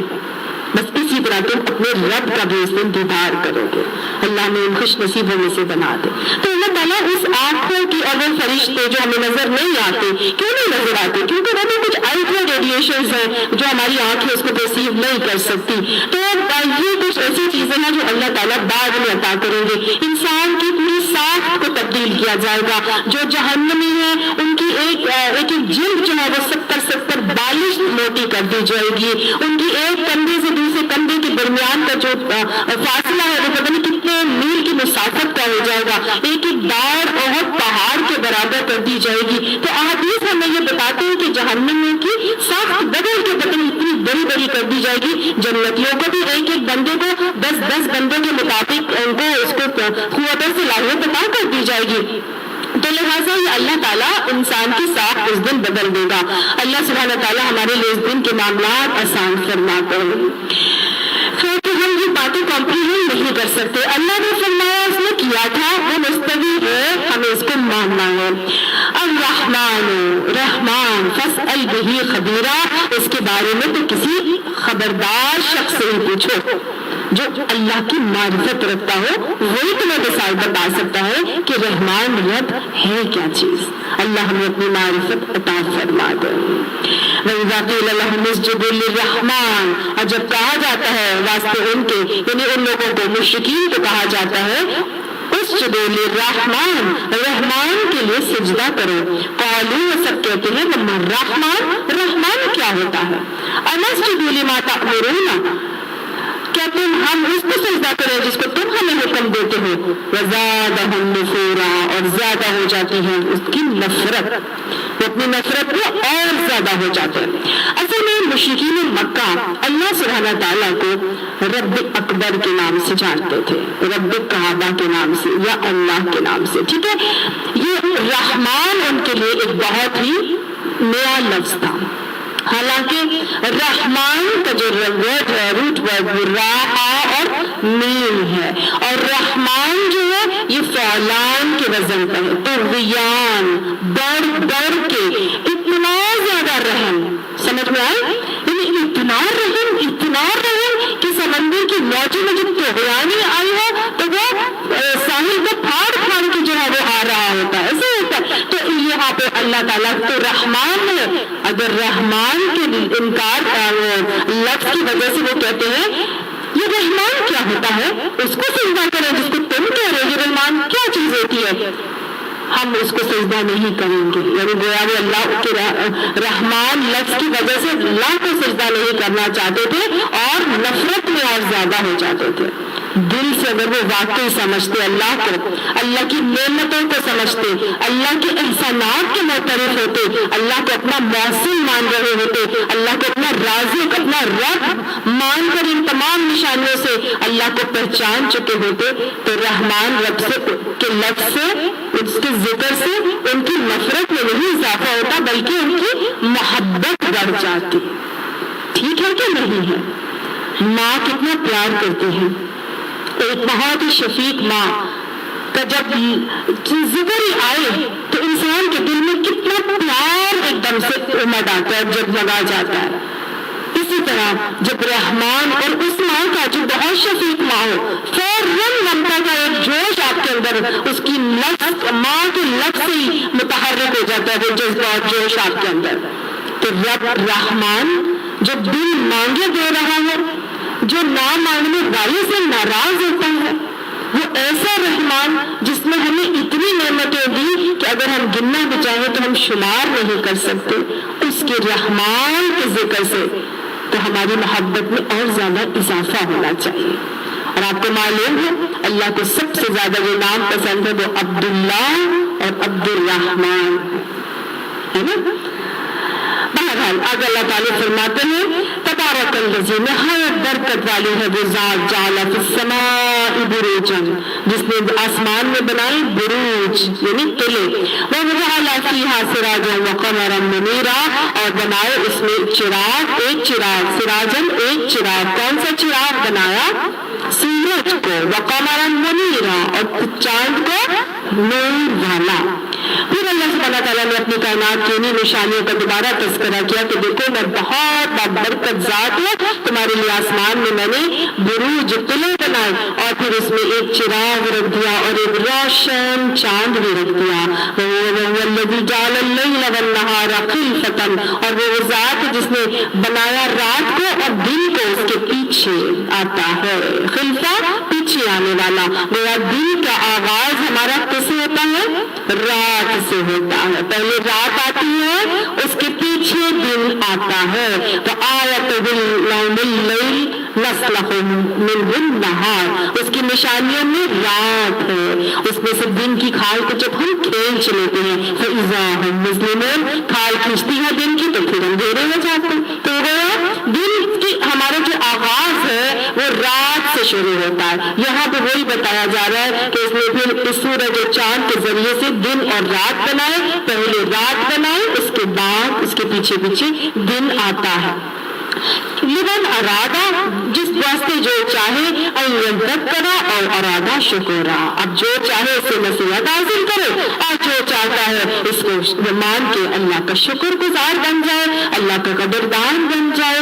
यही बात अल्लाह ताला ने दूसरी जगह भी कुरान पाक में फरमाई थी कि हमने उसको दो रास्तों की हिदायत दे दी है, इम्मा शाकिरा व इम्मा कफूरा। अब वो चाहता है शुक्रगुजार करना तो शुक्रगुजार बन जाए, अब अगर वो चाहता है कुफर करने वाला तो वो कुफर करने वाला बन जाए। तो यहाँ पर भी बताया जा रहा है कि इन निशानियों को देखकर या तो तुम नसीहत हासिल कर लोगे और अल्लाह के शुक्रगुजार बन जाओगे, या तुम बिल्कुल ही पलट जाओगे। अब तुम्हारे ऊपर है कि तुमने क्या करना है।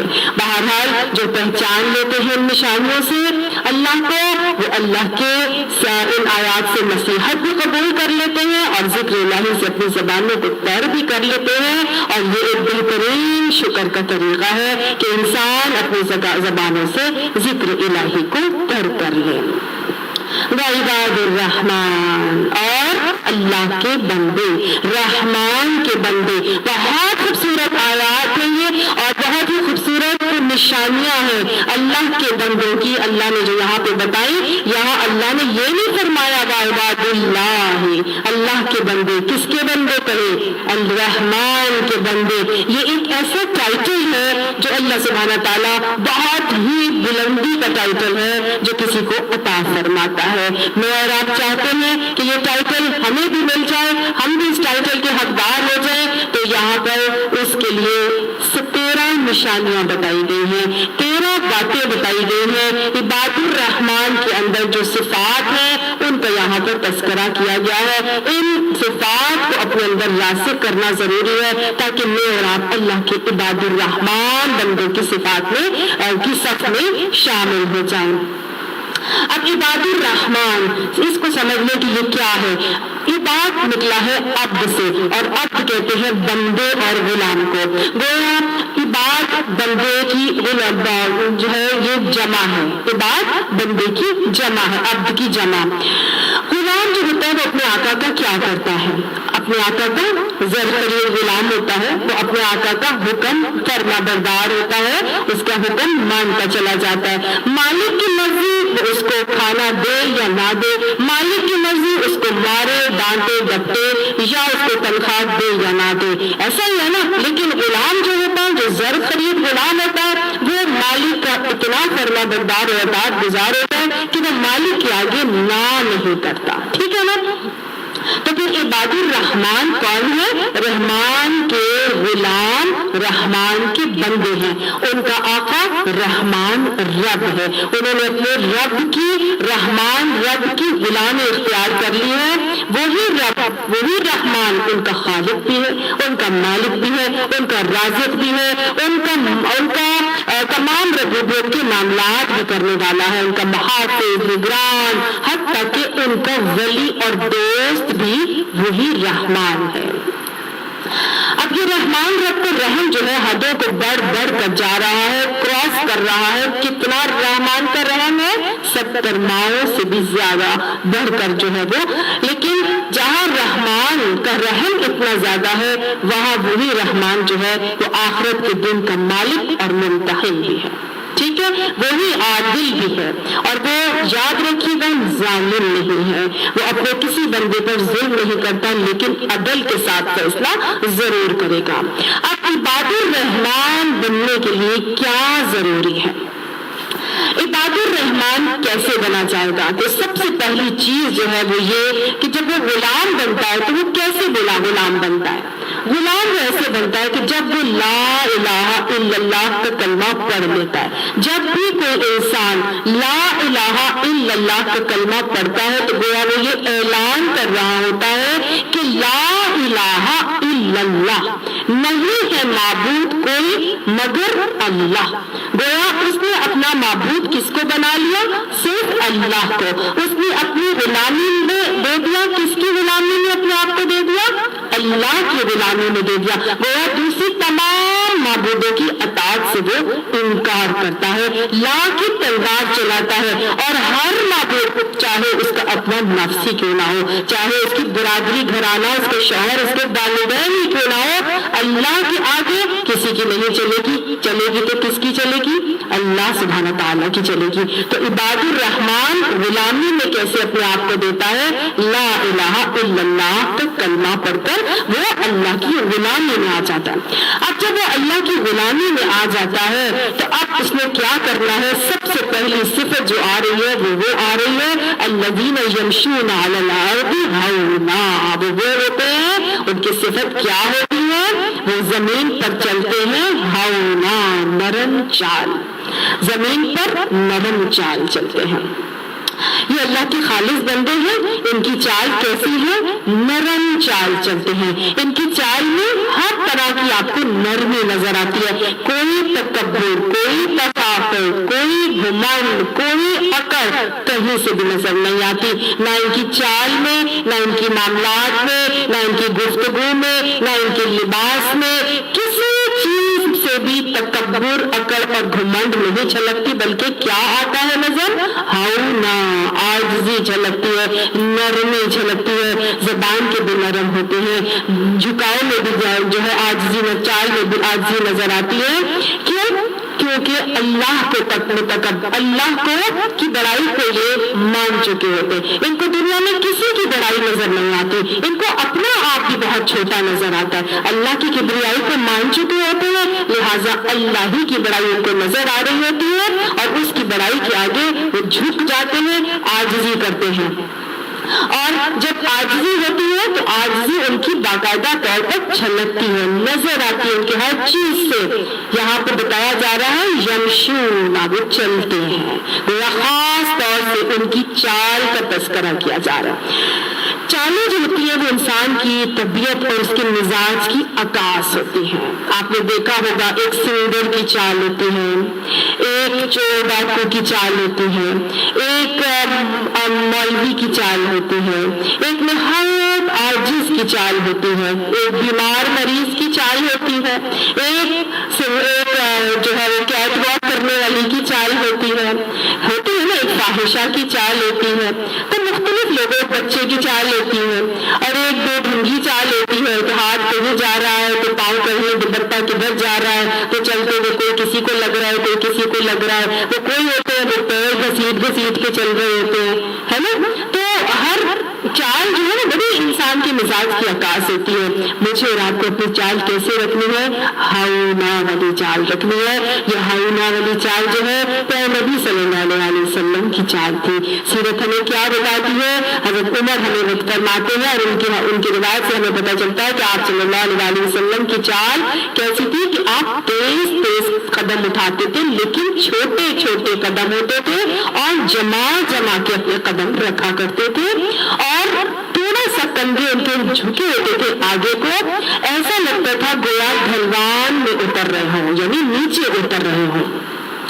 तो अब एक सफा क्या हुआ कि एक शख्स को हम चूंकि चाल के बारे में पहले भी सूरह फुरकान में भी हमने, उसमें सूरह लुकमान में भी हमने पढ़ा था, लेकिन मैंने आपको ये बताया था कि हज़रत आयशा ने एक मरतबा किसी को देखा तो वो बहुत ही मरियम चाल चल रहा था। तो आपने पूछा कि ये कौन है? बीमार मरीज है? तो फरमाया नहीं ये तो कारी है, यानी कुरान पढ़ने वाला है। तो आपने फरमाया कि ये ऐसे क्यों चल रहा है ना, इसको कहो सही तरह से चले। हज़रत उमर तो सैयदुल कुरा थे, लेकिन वो बहुत तेज चला करते थे। इसी तरह हज़रत उमर ने एक शख्स को देखा और ये कहा भाई तू बीमार है? तो उसने कहा कि नहीं मैं बीमार तो नहीं हूँ। तो उन्होंने बोला तो फिर तू सही तरह से चल। उन्होंने उठाया बुर्रा उसको लगाया और तो कहा मरीजों की तरह, बीमारों की तरह क्यों चल रहा है, अगर तो सही तरह से चल। तो जो इबादुर रहमान है वो ऐसे भी नहीं चलते थे, कोई उनको देख के कहेगी तो बीमार और लागर और मरीज हो गया। उनकी चाल में एक रोग होता है, एक दबदबा होता है, लेकिन ऐसा भी नहीं होता कि हाथ कहीं तो पाँव कहीं लग रहे, चीजें कहीं जा रही है, इस तरह का मामला नहीं। इस चाल से मिजाज मेरा मुराद उनके मिजाज की आजिज़ी की तबीयत है। समझ आ गई? उसके बाद फरमाया जा रहा है इज़ा ख़ातबहुमुल जाहिलून क़ालू सलामा। ये दूसरी सिफत है कि जब जाहिल उनसे मुखातिब होते हैं तो वो उनको कहते हैं आपको सलामती हो, अस्सलाम वालेकुम कह देते हैं। कोई जाहिल इससे मुराद क्या है? जब जाहिल उनसे मुखातिब होते हैं, जाहिल से मुराद जाहिल लोग नहीं है, बल्कि जाहिल से मुराद कुरान जाहिल किसको कहते हैं? वहुम उम्मियून ला यअलमूनल किताब। अल्लाह की नजर में उम्मी और जाहिल कौन है? जिसके पास अल किताब का इल्म नहीं है। तो गोया हर वो शख्स जो तासुब की वजह से बहस मुबाहिसे पे आ जाए, जो अल किताब का इल्म न रखता हो और खामखा की तौजीहात और लॉजिक्स और मुख्तलिफ किस्म के बहस मुबाहिसे में करने की कोशिश करता हो और दीन को नुकसान पहुंचाने के लिए जो है आपसे खामखा बहस मुबाहिसे करे, ऐसे लोगों के साथ जब भी उनका टाकरा होता है, जाहिल उनको कहा गया कि जब उनसे मुखातिब होते हैं वो जाहिल, वो चाहते हैं कि वो बहस मुबाहिसा जदाल झगड़ा करे, तो ये इबादुर रहमान क्या करते हैं? उनको सफाइयां पेश करते हैं? नहीं, और जाहिलीन का मामला करते हैं। इन जाहिलों से एराज कर लो, उनको उनकी हाल पे छोड़ दो। कैसे कहती? क़ालू सलाम, अस्सलाम वालेकुम, बाद में बात करेंगे, ठीक है ना? तो नहीं, इस जगह को छोड़ के चले जाते। ऐसी खामखा की जस्टिफिकेशन, लॉजिक्स, बहस, मुबाहिसे, दलीलें, इनसे कोई फायदा नहीं होता। तो जो इबादुर रहमान है वो किसी को कोई चीज जस्टिफाई करने के लिए, बहस मुबाहिसा करने के लिए जस्टिफाई नहीं करते। समझ में आ रही है बात? वो कहेंगे अस्सलाम वालेकुम, फिर कभी मौका होगा तो फिर वो बात आगे से और अंदर उनके डाल देंगे। समझ आ गई? बहस मुबाहिसा नहीं करेंगे। वल्लज़ीना यबीतूना लिरब्बिहिम सुज्जदन व क़ियामा, और वो लोग जब दिन भर में तो वो क्या कर रहे हैं, नरम चाल चल रहे हैं, दीन को फैलाने के लिए हर एक से अच्छे मामलात कर रहे हैं, कोई जाहिलों से बहस मुबाहिसे नहीं कर रहे, दीन की तबलीग और इशाअत कर रहे हैं। लोग आते हैं बहस मुबाहिसे करने के लिए, किसी से बहस मुबाहिसा नहीं करते, बल्कि सलामती का पैगाम दे के उनसे अलहदा हो जाते, एराज कर लेते। दिन तो वो ऐसे गुजार रहे, हर एक से आदमी से मिल रहे, अपने मामलात इतने खूबसूरत उन्होंने बना लिए, मिजाज में आजी भर चुकी है, लेकिन रातें अब थक गए, तुरंत सो जाते। है दिन भर दुरानी बहुत बिजी गुजारा, अब तो मैं लंबी तान के सोऊंगी और नींद की उसमें जाऊंगी और मेरे भटी का वेर जो है बड़ा आसन हो जाएगा और लंबी लंबी नींदें करूंगी। नहीं, वो दिन ऐसे गुजारते हैं तो रातें कैसे करते हैं? वल्लज़ीना यबीतूना, बात रात को कहते हैं, ठीक है? तो यबीतून का मतलब है जब वो रात गुजारते हैं, रात गुजारने को कहते हैं बाता। जब वो लोग जब रातें गुजारते हैं तो रातों में वो बड़े सोते नहीं रहते, रातों को वो चैटिंग नहीं करते, रातों को वो फिल्में नहीं देखते, रातों को वो अय्याशियां नहीं करते, कॉन्सर्ट्स में नहीं जाते, रातों को वो फजूल किस्म के मामलात में अपने आप को इन्वॉल्व नहीं करते, बल्कि क्या करते हैं? लिरब्बिहिम सुज्जदन व क़ियामा, अपने रब के हुजूर सिजदे में और क़याम में रातें गुजारते हैं। उनको पता है कि मेरी जिस्म का भी मुझ पर हक है, तो अव्वल रात का हिस्सा सो लेते हैं ईशा की नमाज के बाद और वो उठ जाते हैं और रातों की तहज्जुद की नमाजों को वो अदा करते हैं। ठीक है, तहज्जुद की नमाज की अहमियत पता चल रही। आप सल्लल्लाहु अलैहि वसल्लम ने एक और फरमाया कि वो हदीस का मफ़हूम ऐसे है कि वो शख्स जिसने ईशा की नमाज बाजमात अदा की, उसने गोया आधी रात तक क़याम किया, और वो शख्स जिसने सुबह की नमाज फजर की नमाज बाजमात अदा की, उसने जो आखिरी आधी रात थी उसको क़याम किया। तो गोया मफ़हूम दोनों का ये बना कि जिसने रात और सुबह की नमाज फजर और ईशा की नमाज बाजमात मस्जिद में अदा की, गोया उसने सारी रात क़याम किया।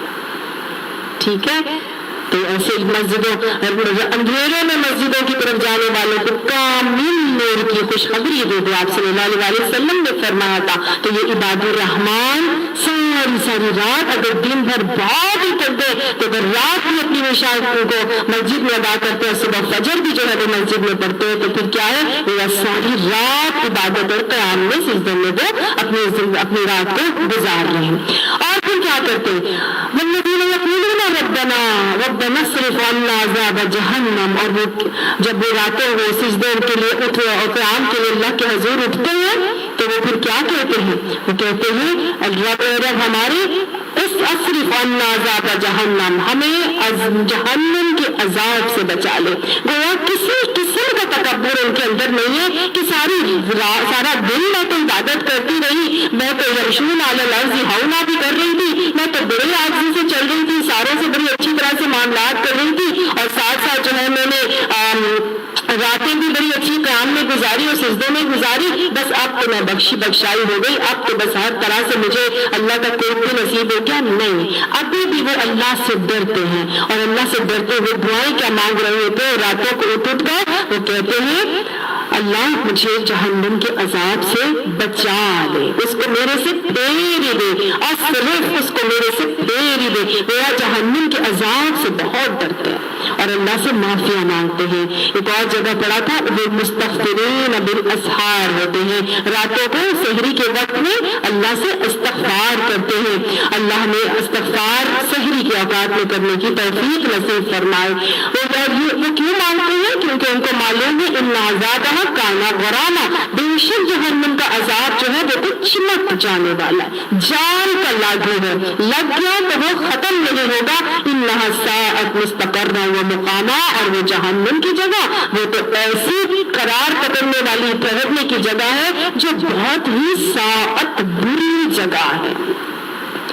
ये ऐसा चिमट जाने वाला अजाब है, ऐसी बुरी जगह है, ऐसा क़याम करने की ठिकाना है कि जहां पर मौत को मेंढे की शक्ल में ला के ज़िबा कर दिया जाएगा और कहा जाएगा अब तुम हमेशा जिंदा रहोगे, अब तुम्हें कभी मौत नहीं आएगी। तो गोया जहन्नमियों को जहन्नम का अज़ाब हमेशा रहने वाला है, जान का लागू है। तो वो उसी जान के लागू के अजाब से अल्लाह ताला से लरस कर डरते हैं और दुआएं मांगा करते हैं। अल्लाह हमें ये दुआएं मांगने वाला बना दे। मिलके मांगे मेरे साथ ये दुआ, रब्बना सिर्फ अन्ना अज़ाब जहन्नम इन्ना अज़ाबहा काना गरामा इन्नहा साअत मुस्तक़र्रन व मुक़ामा।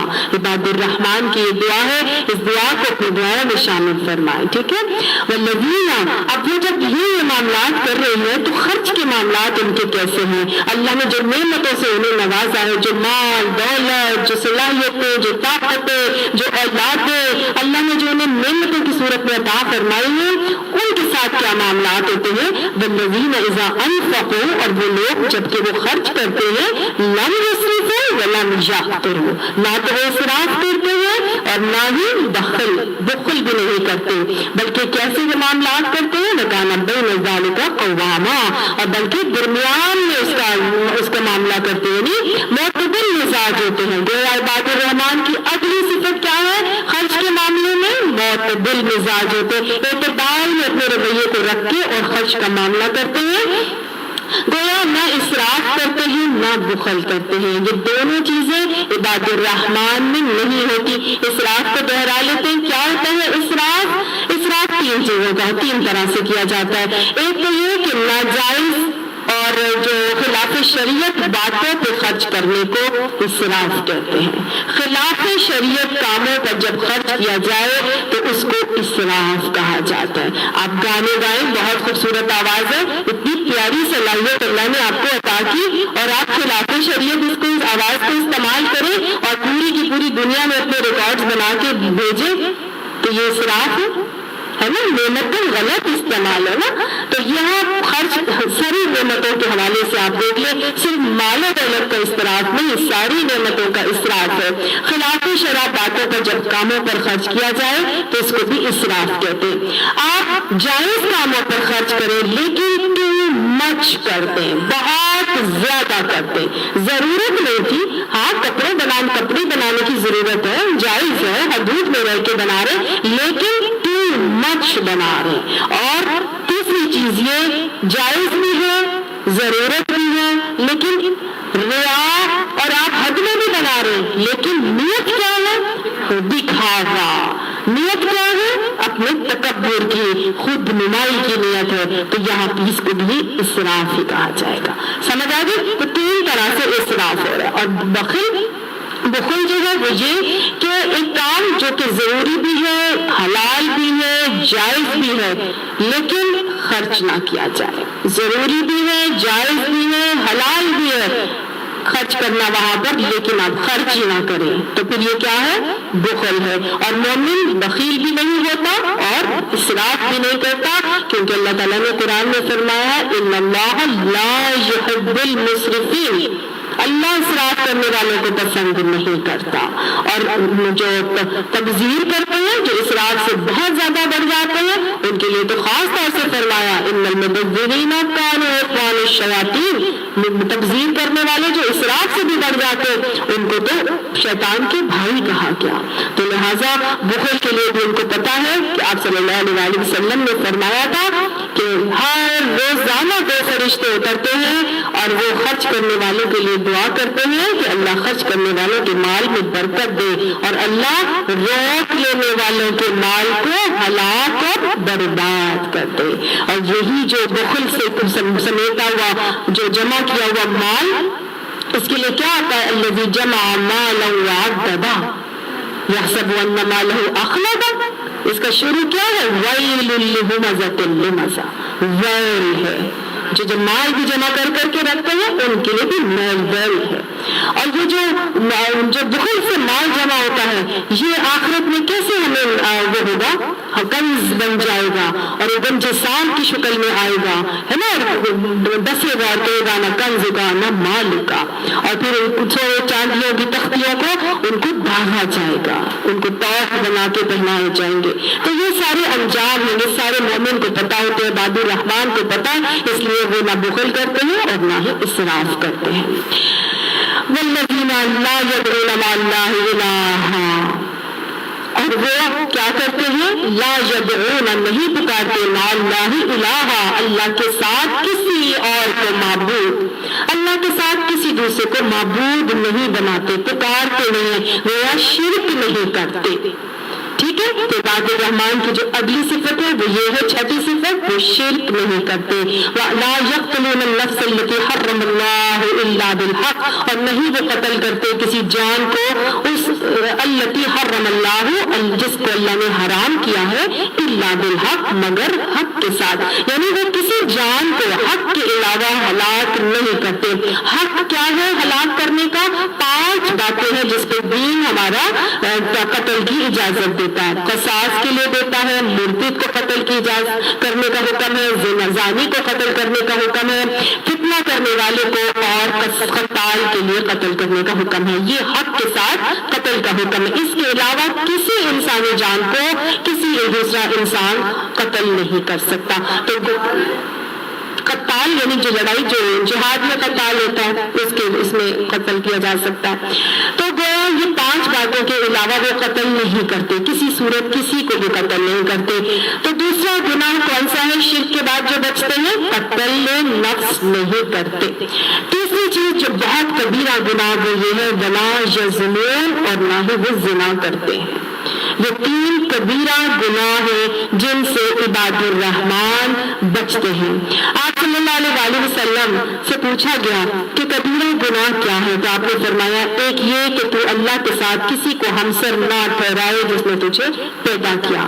اس کے بعد آپ نے فرمایا کہ یہ کہ تو اپنے بچے کو اس خوف سے قتل کر ڈالے کہ وہ تیرے ساتھ کھانے میں شریک ہوگا، اور تیسرا یہ کہ تو اپنے ہمسائے کی بیوی سے زنا کرے۔ تو یہ 3 ایسے گناہ ہیں جن سے جو ایک شرک اور دوسرا قتل نفس اور تیسرا زنا، ان تینوں گناہوں سے وہ بچتے ہیں۔ زنا کسی بھی معاملے کا نہیں کرتے، نہ ان کی آنکھیں زنا کرتی ہیں، نہ ان کے کان زنا کرتے ہیں، نہ ان کی زبانیں زنا کی مرتکب ہوتی ہیں، نہ ان کے ہاتھوں سے کوئی زنا کا عمل ہوتا ہے، نہ پیروں کے زنا کی طرف جاتے ہیں، اور نہ ہی شرمگاہیں زنا کی تکمیل کرتے ہیں۔ گویا کسی ان سے بھی زنا کے مرتکب نہیں ہوتے۔ اللہ نے ان صفات کا حقدار بنا کر عباد الرحمان میں شامل فرما لے۔ وَمَن يَفْعَلْ ذَلِكَ يَلْقَ أَثَامًا، اور جو کوئی یہ کرے گا یلقا، وہ ڈالا جائے گا کس میں؟ أَثَامًا، ایسی جگہ میں جو أَثَامًا، یہ ایسی جگہ ہے، أَثَامًا ایسی جگہ کو کہا جاتا ہے جو جہنم میں ان جہنمیوں کے لیے بنائی گئی ہے جو کبیرہ گناہوں کے مرتکب ہوتے ہیں۔ تو کہا جا رہا ہے جو یہ گناہ کریں گے ان کو اس أثَامًا والی جگہ میں ڈالا جائے گا۔ یضاعف لہ العذاب یوم القیامۃ، وہ بڑھا دے گا واسطے اس کے عذاب کو قیامت کے دن۔ یخلد فیہ مہانا، اور وہ ڈالے جائیں گے یا رہیں گے، داخل کیے جائیں گے اس میں مہانا، ہمیشہ کے لیے، وہاں ذلیل و خوار ہو کے اس میں وہ پڑے رہیں گے۔ تو گویا أثاما میں کبیرہ گناہ کرنے والے لوگ جب ڈالے جائیں گے تو اللہ سبحانہ تعالیٰ ان کے عذاب کو یضاعف اور زیادہ بڑھا دے گا، اور نہ صرف بڑھائے گا بلکہ ان کو اس ذلیل و خوار ہونے والے عذاب میں ہمیشہ ہمیشہ کے لیے رہنا بھی پڑے گا۔ الا من تاب، مگر وہ لوگ جو توبہ کر لیں، جو پلٹ آئیں، وآمن، اور پھر ایمان بھی لے آئے، وعمل عملا صالحا، اور ایمان کرنے لگے نیک۔ گویا بڑی ہی خوبصورت بات اللہ تعالیٰ نے بتا دی، یہ کبیرہ گناہ اگر ہو گئے ہیں تو توبہ اگر کر لو گے اور ایمان لے آؤ گے اور نیک عمل کرنے لگ جاؤ گے۔ یہاں سے پتہ چل رہا ہے یہ بات ان لوگوں کے لیے کہی ہے جو یہ گناہوں کے مرتکب اس وقت میں جب کہ وہ ایمان نہیں لائے تھے۔ ٹھیک ہے، अभी वो ईमान नहीं लेके आए लेकिन इन कबीरा गुनाहों के मुर्तकिब हो गए हैं और अभी ईमान नहीं लाए। कुछ लोग ईमान लाए हैं लेकिन उन्हें गुनाहों का एहसास नहीं था, तो वो भी बेखबरी की ही हो गई बातें, ठीक है ना। अब वो ईमान ले आए। ईमान लेना किसको कहते हैं? 2-3 तरह के ईमान है ना। कौली ईमान है, फिर जो कल्बी ईमान है, फिर अमली ईमान है। पहले मुंह से बोल देता है इंसान, फिर वो दिल से मानता है, फिर उसके अमल से आता है। तो बस बहरहाल ये उसी स्टेजेस में बात आ रही है कि अगर आपने ईमान के उस दर्जे तक अभी आप नहीं पहुंचे थे और जानबूझ के इन गुनाहों को नहीं किया था और आपको पता चल गया है और आप तौबा करके पलट आते हैं, फिर ईमान लाने के बाद सही तरह से अल्लाह की बातों को मान के अल्लाह की मानने लगते हैं, वआमिल सालिहन और नेक अमाल करने लग जाते हैं। गोया ईमान लाने के बाद अमील सालिहन करना फिर जरूरी भी है। अब तौबा कर ली, तब तौबा करने का क्या मतलब है? तौबा उसी की कबूल होगी जो तौबा के बाद अपनी इस्लाह का वादा भी करता है, ठीक है।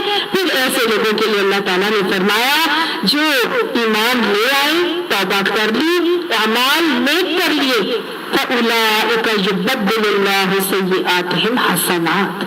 अल्लाह उन लोगों के लिए क्या करेगा? उनकी बुराइयों को नेकियों से बदल देगा। सुभान अल्लाह, कितना खूबसूरत वादा है।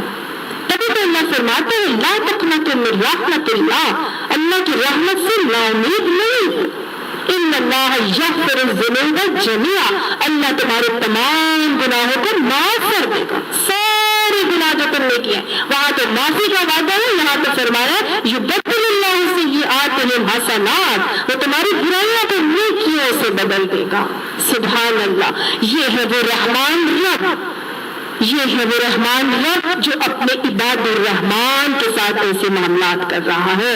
अल्लाह हमें इबादुर रहमान बनाए। वकान अल्लाहु गफूरर रहीम, अल्लाह तो बख्शने वाला है और मेहरबान है। अल्लाह तो बैठा ही यहाँ पर बख्शने के लिए है, अल्लाह रहम करने के लिए बैठा।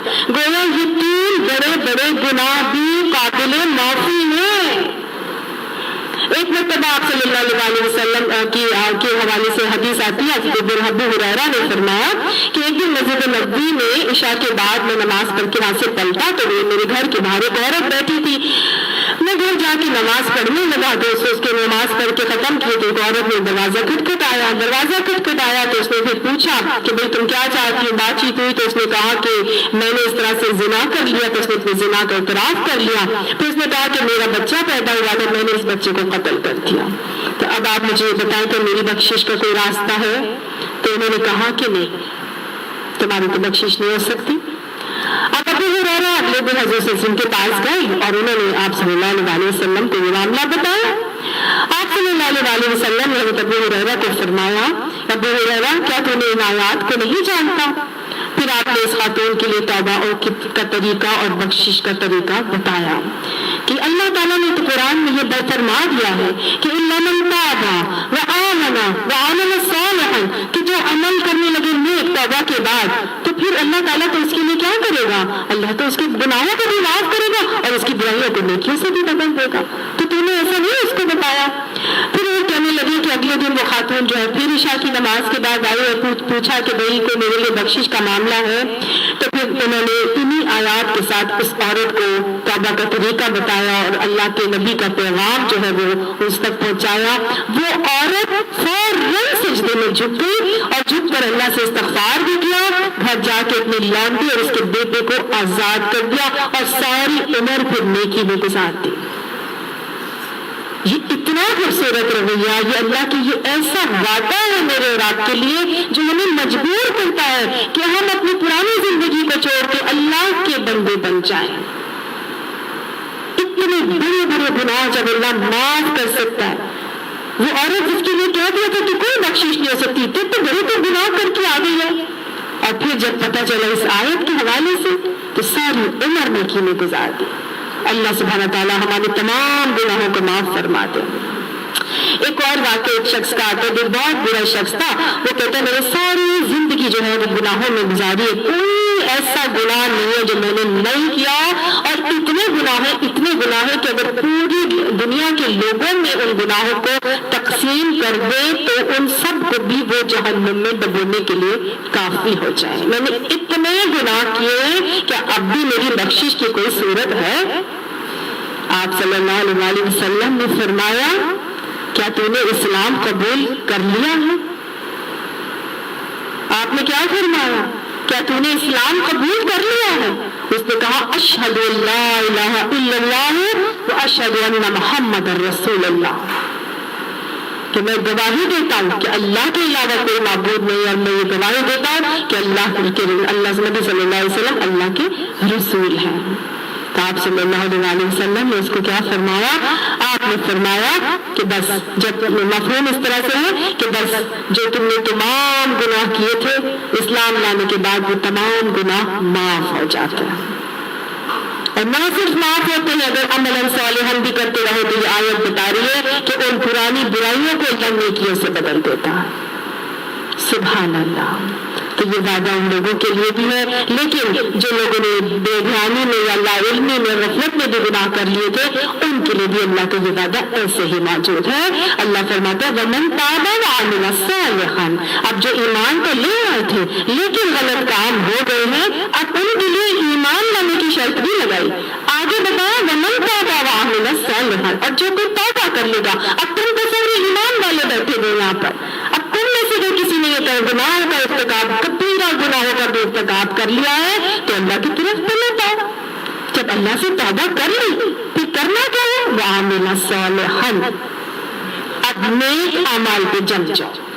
تمہاری توبہ قبول ہی تب ہوگی جب تم اپنے توبہ کرنے کے بعد اصلاح کا وعدہ کر کے اعمال کو اپنے صالح بنا لو، ان کا دوبارہ ارتکاب نہیں کرو.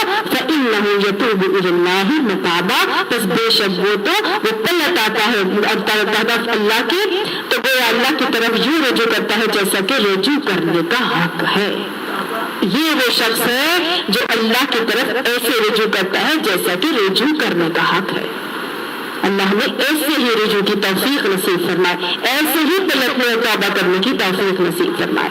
وَالَّذِينَ لَا يَشْهَدُونَ الزُّورَ، اور وہ لوگ وہ گواہ نہیں بنتے جھوٹ کے، وہ جھوٹ بات کی بھی گواہ نہیں بنتے، اور جھوٹی بات اور جھوٹی اعمال کی طرف بھی وہ نہیں جاتے. جھوٹے قصے، جھوٹے کہانیاں، جھوٹی تمام باتیں ان کے وہ قریب نہیں پھٹکتے. وَإِذَا مَرُّوا بِاللَّغْوِ مَرُّوا كِرَامًا، کیونکہ انہیں معلوم ہوتا ہے کہ جو جھوٹی ساری قصے کہانیاں یہ فضول لا یعنی باتیں ہیں، یہ صرف بے مقصد بے فضول وقت کا ضیاع ہے، لغو باتیں ہیں. تو نہ وہ قصے کہانیوں کی طرف جاتے ہیں، نہ وہ بحث و جدال اور جھگڑوں کی طرف جاتے ہیں، اور نہ ہی کسی لغویات میں پڑھتے ہیں. بلکہ جب ان کا گزر بھی اس طرف سے ہونے لگتا ہے تو وہ کیسے گزرتے ہیں؟ مرو کراما، بہت عزت سے گزر جاتے ہیں. وہ کسی بھی چیز میں انوالو نہیں کرتے اپنے آپ کو. والذین اذا ذکروا بآیات ربہم، اور جب اذا ذکروا، جب انہیں اپنے رب کی آیات سے نصیحت کی جاتی ہے، لم یخروا علیہا صما وعمیانا، وہ اس کے اوپر بہرے اور اندھے بن کر نہیں گرتے. اللہ کی آیات سے نصیحت کی جاتی ہے، قرآن کی آیات پڑھ کر انہیں سنائی جاتی ہے تو وہ ان آیات پر اندھے بہرے نہیں ہو جاتے. وہ اندھے بہرے ہو کر ان آیات پر گرتے نہیں، یعنی ان کو لیسٹ کنسرن اور لیسٹ بارڈرڈ ایٹیٹیوڈ نہیں شو کرتے، بلکہ ان کو معلوم ہوتا ہے کہ جو بتایا جا رہا ہے میرے بھلے کے لیے ہی بتایا جا رہا ہے، اللہ کی سچی باتیں ہیں اور اللہ کی تمام باتیں میرے فائدے کے لیے ہیں. لہٰذا وہ اللہ سے آگے کیا کرتے ہیں؟ دعائیں مانگتے ہیں. اللہ کی جب باتیں سنتے ہیں، اللہ کو پہچان لیتے ہیں، ان معاملات کو اپنا کر اس کے مطابق اپنی زندگیاں گزارتے ہیں تو دعائیں کیسے کرتے ہیں؟ اب وہ صرف اپنی فکر نہیں کرتے کہ بس میں کر لوں اور میں عباد الرحمان بن جاؤں اور میں ہی جو ہے وہ جنت کا حقدار بن جاؤں، نہیں، بلکہ وہ سب کو اپنے ساتھ لے کے چلنے کی کوشش کرتے ہیں. وہ پیچھے ہم نے پڑھا تھا نا، انذر عشیرتک الاقربین. ایک اور جگہ آتا ہے قوا انفسکم واہلیکم نارا، اپنے آپ کو بھی جہنم سے بچاؤ، جہنم کی آگ سے، اور اپنے اہل عیال کو بھی جہنم کی آگ سے بچاؤ.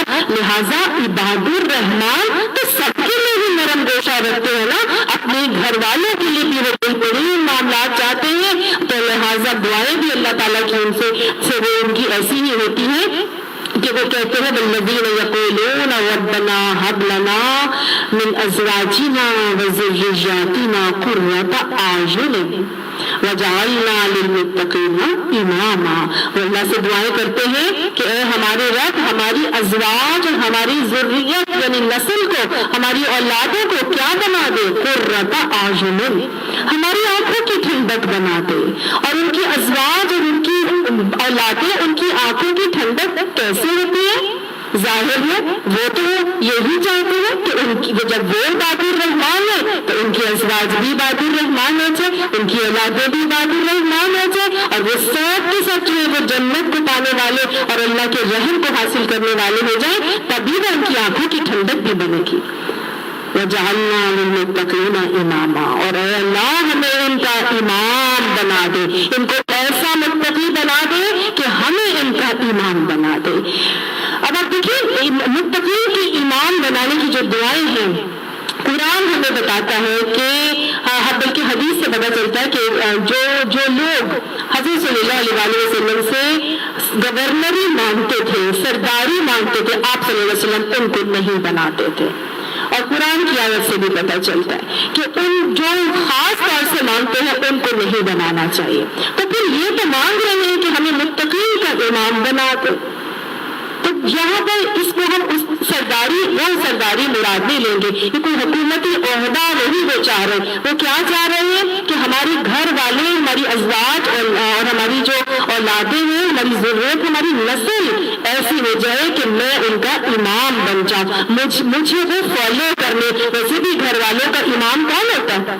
घर वाला घर का कव्वाम तो इमाम होता है उनका। तो इस तरह की इमामत वो मांगते।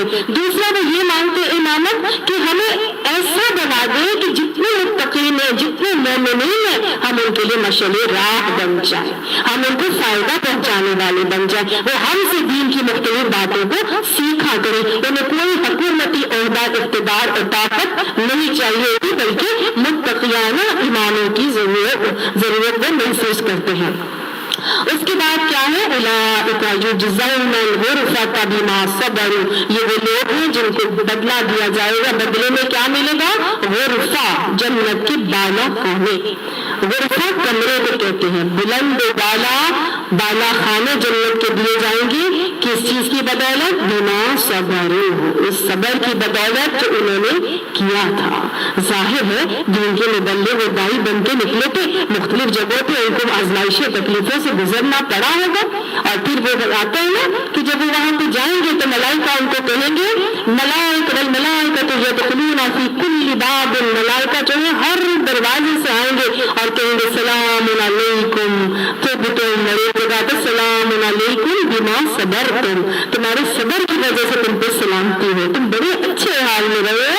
फ़यदखुलूहा, इसके अंदर दाखिल हो जाओ, यानी जन्नत के महलात में दाखिल हो जाएंगे। कौन से महलात है? ये वो गुरफ़ा है, बाला खाने हैं जिसमें उनको दाखिल किया जाएगा सबर की बदौलत। वयुलक़ौना फ़ीहा तहय्यतन व सलामा, और वो डाले जाएंगे और वो मुलाकात किए जाएंगे फीहा, उसमें तहय्यतन व सलामा, तोहफों से और सलामती की दुआओं से।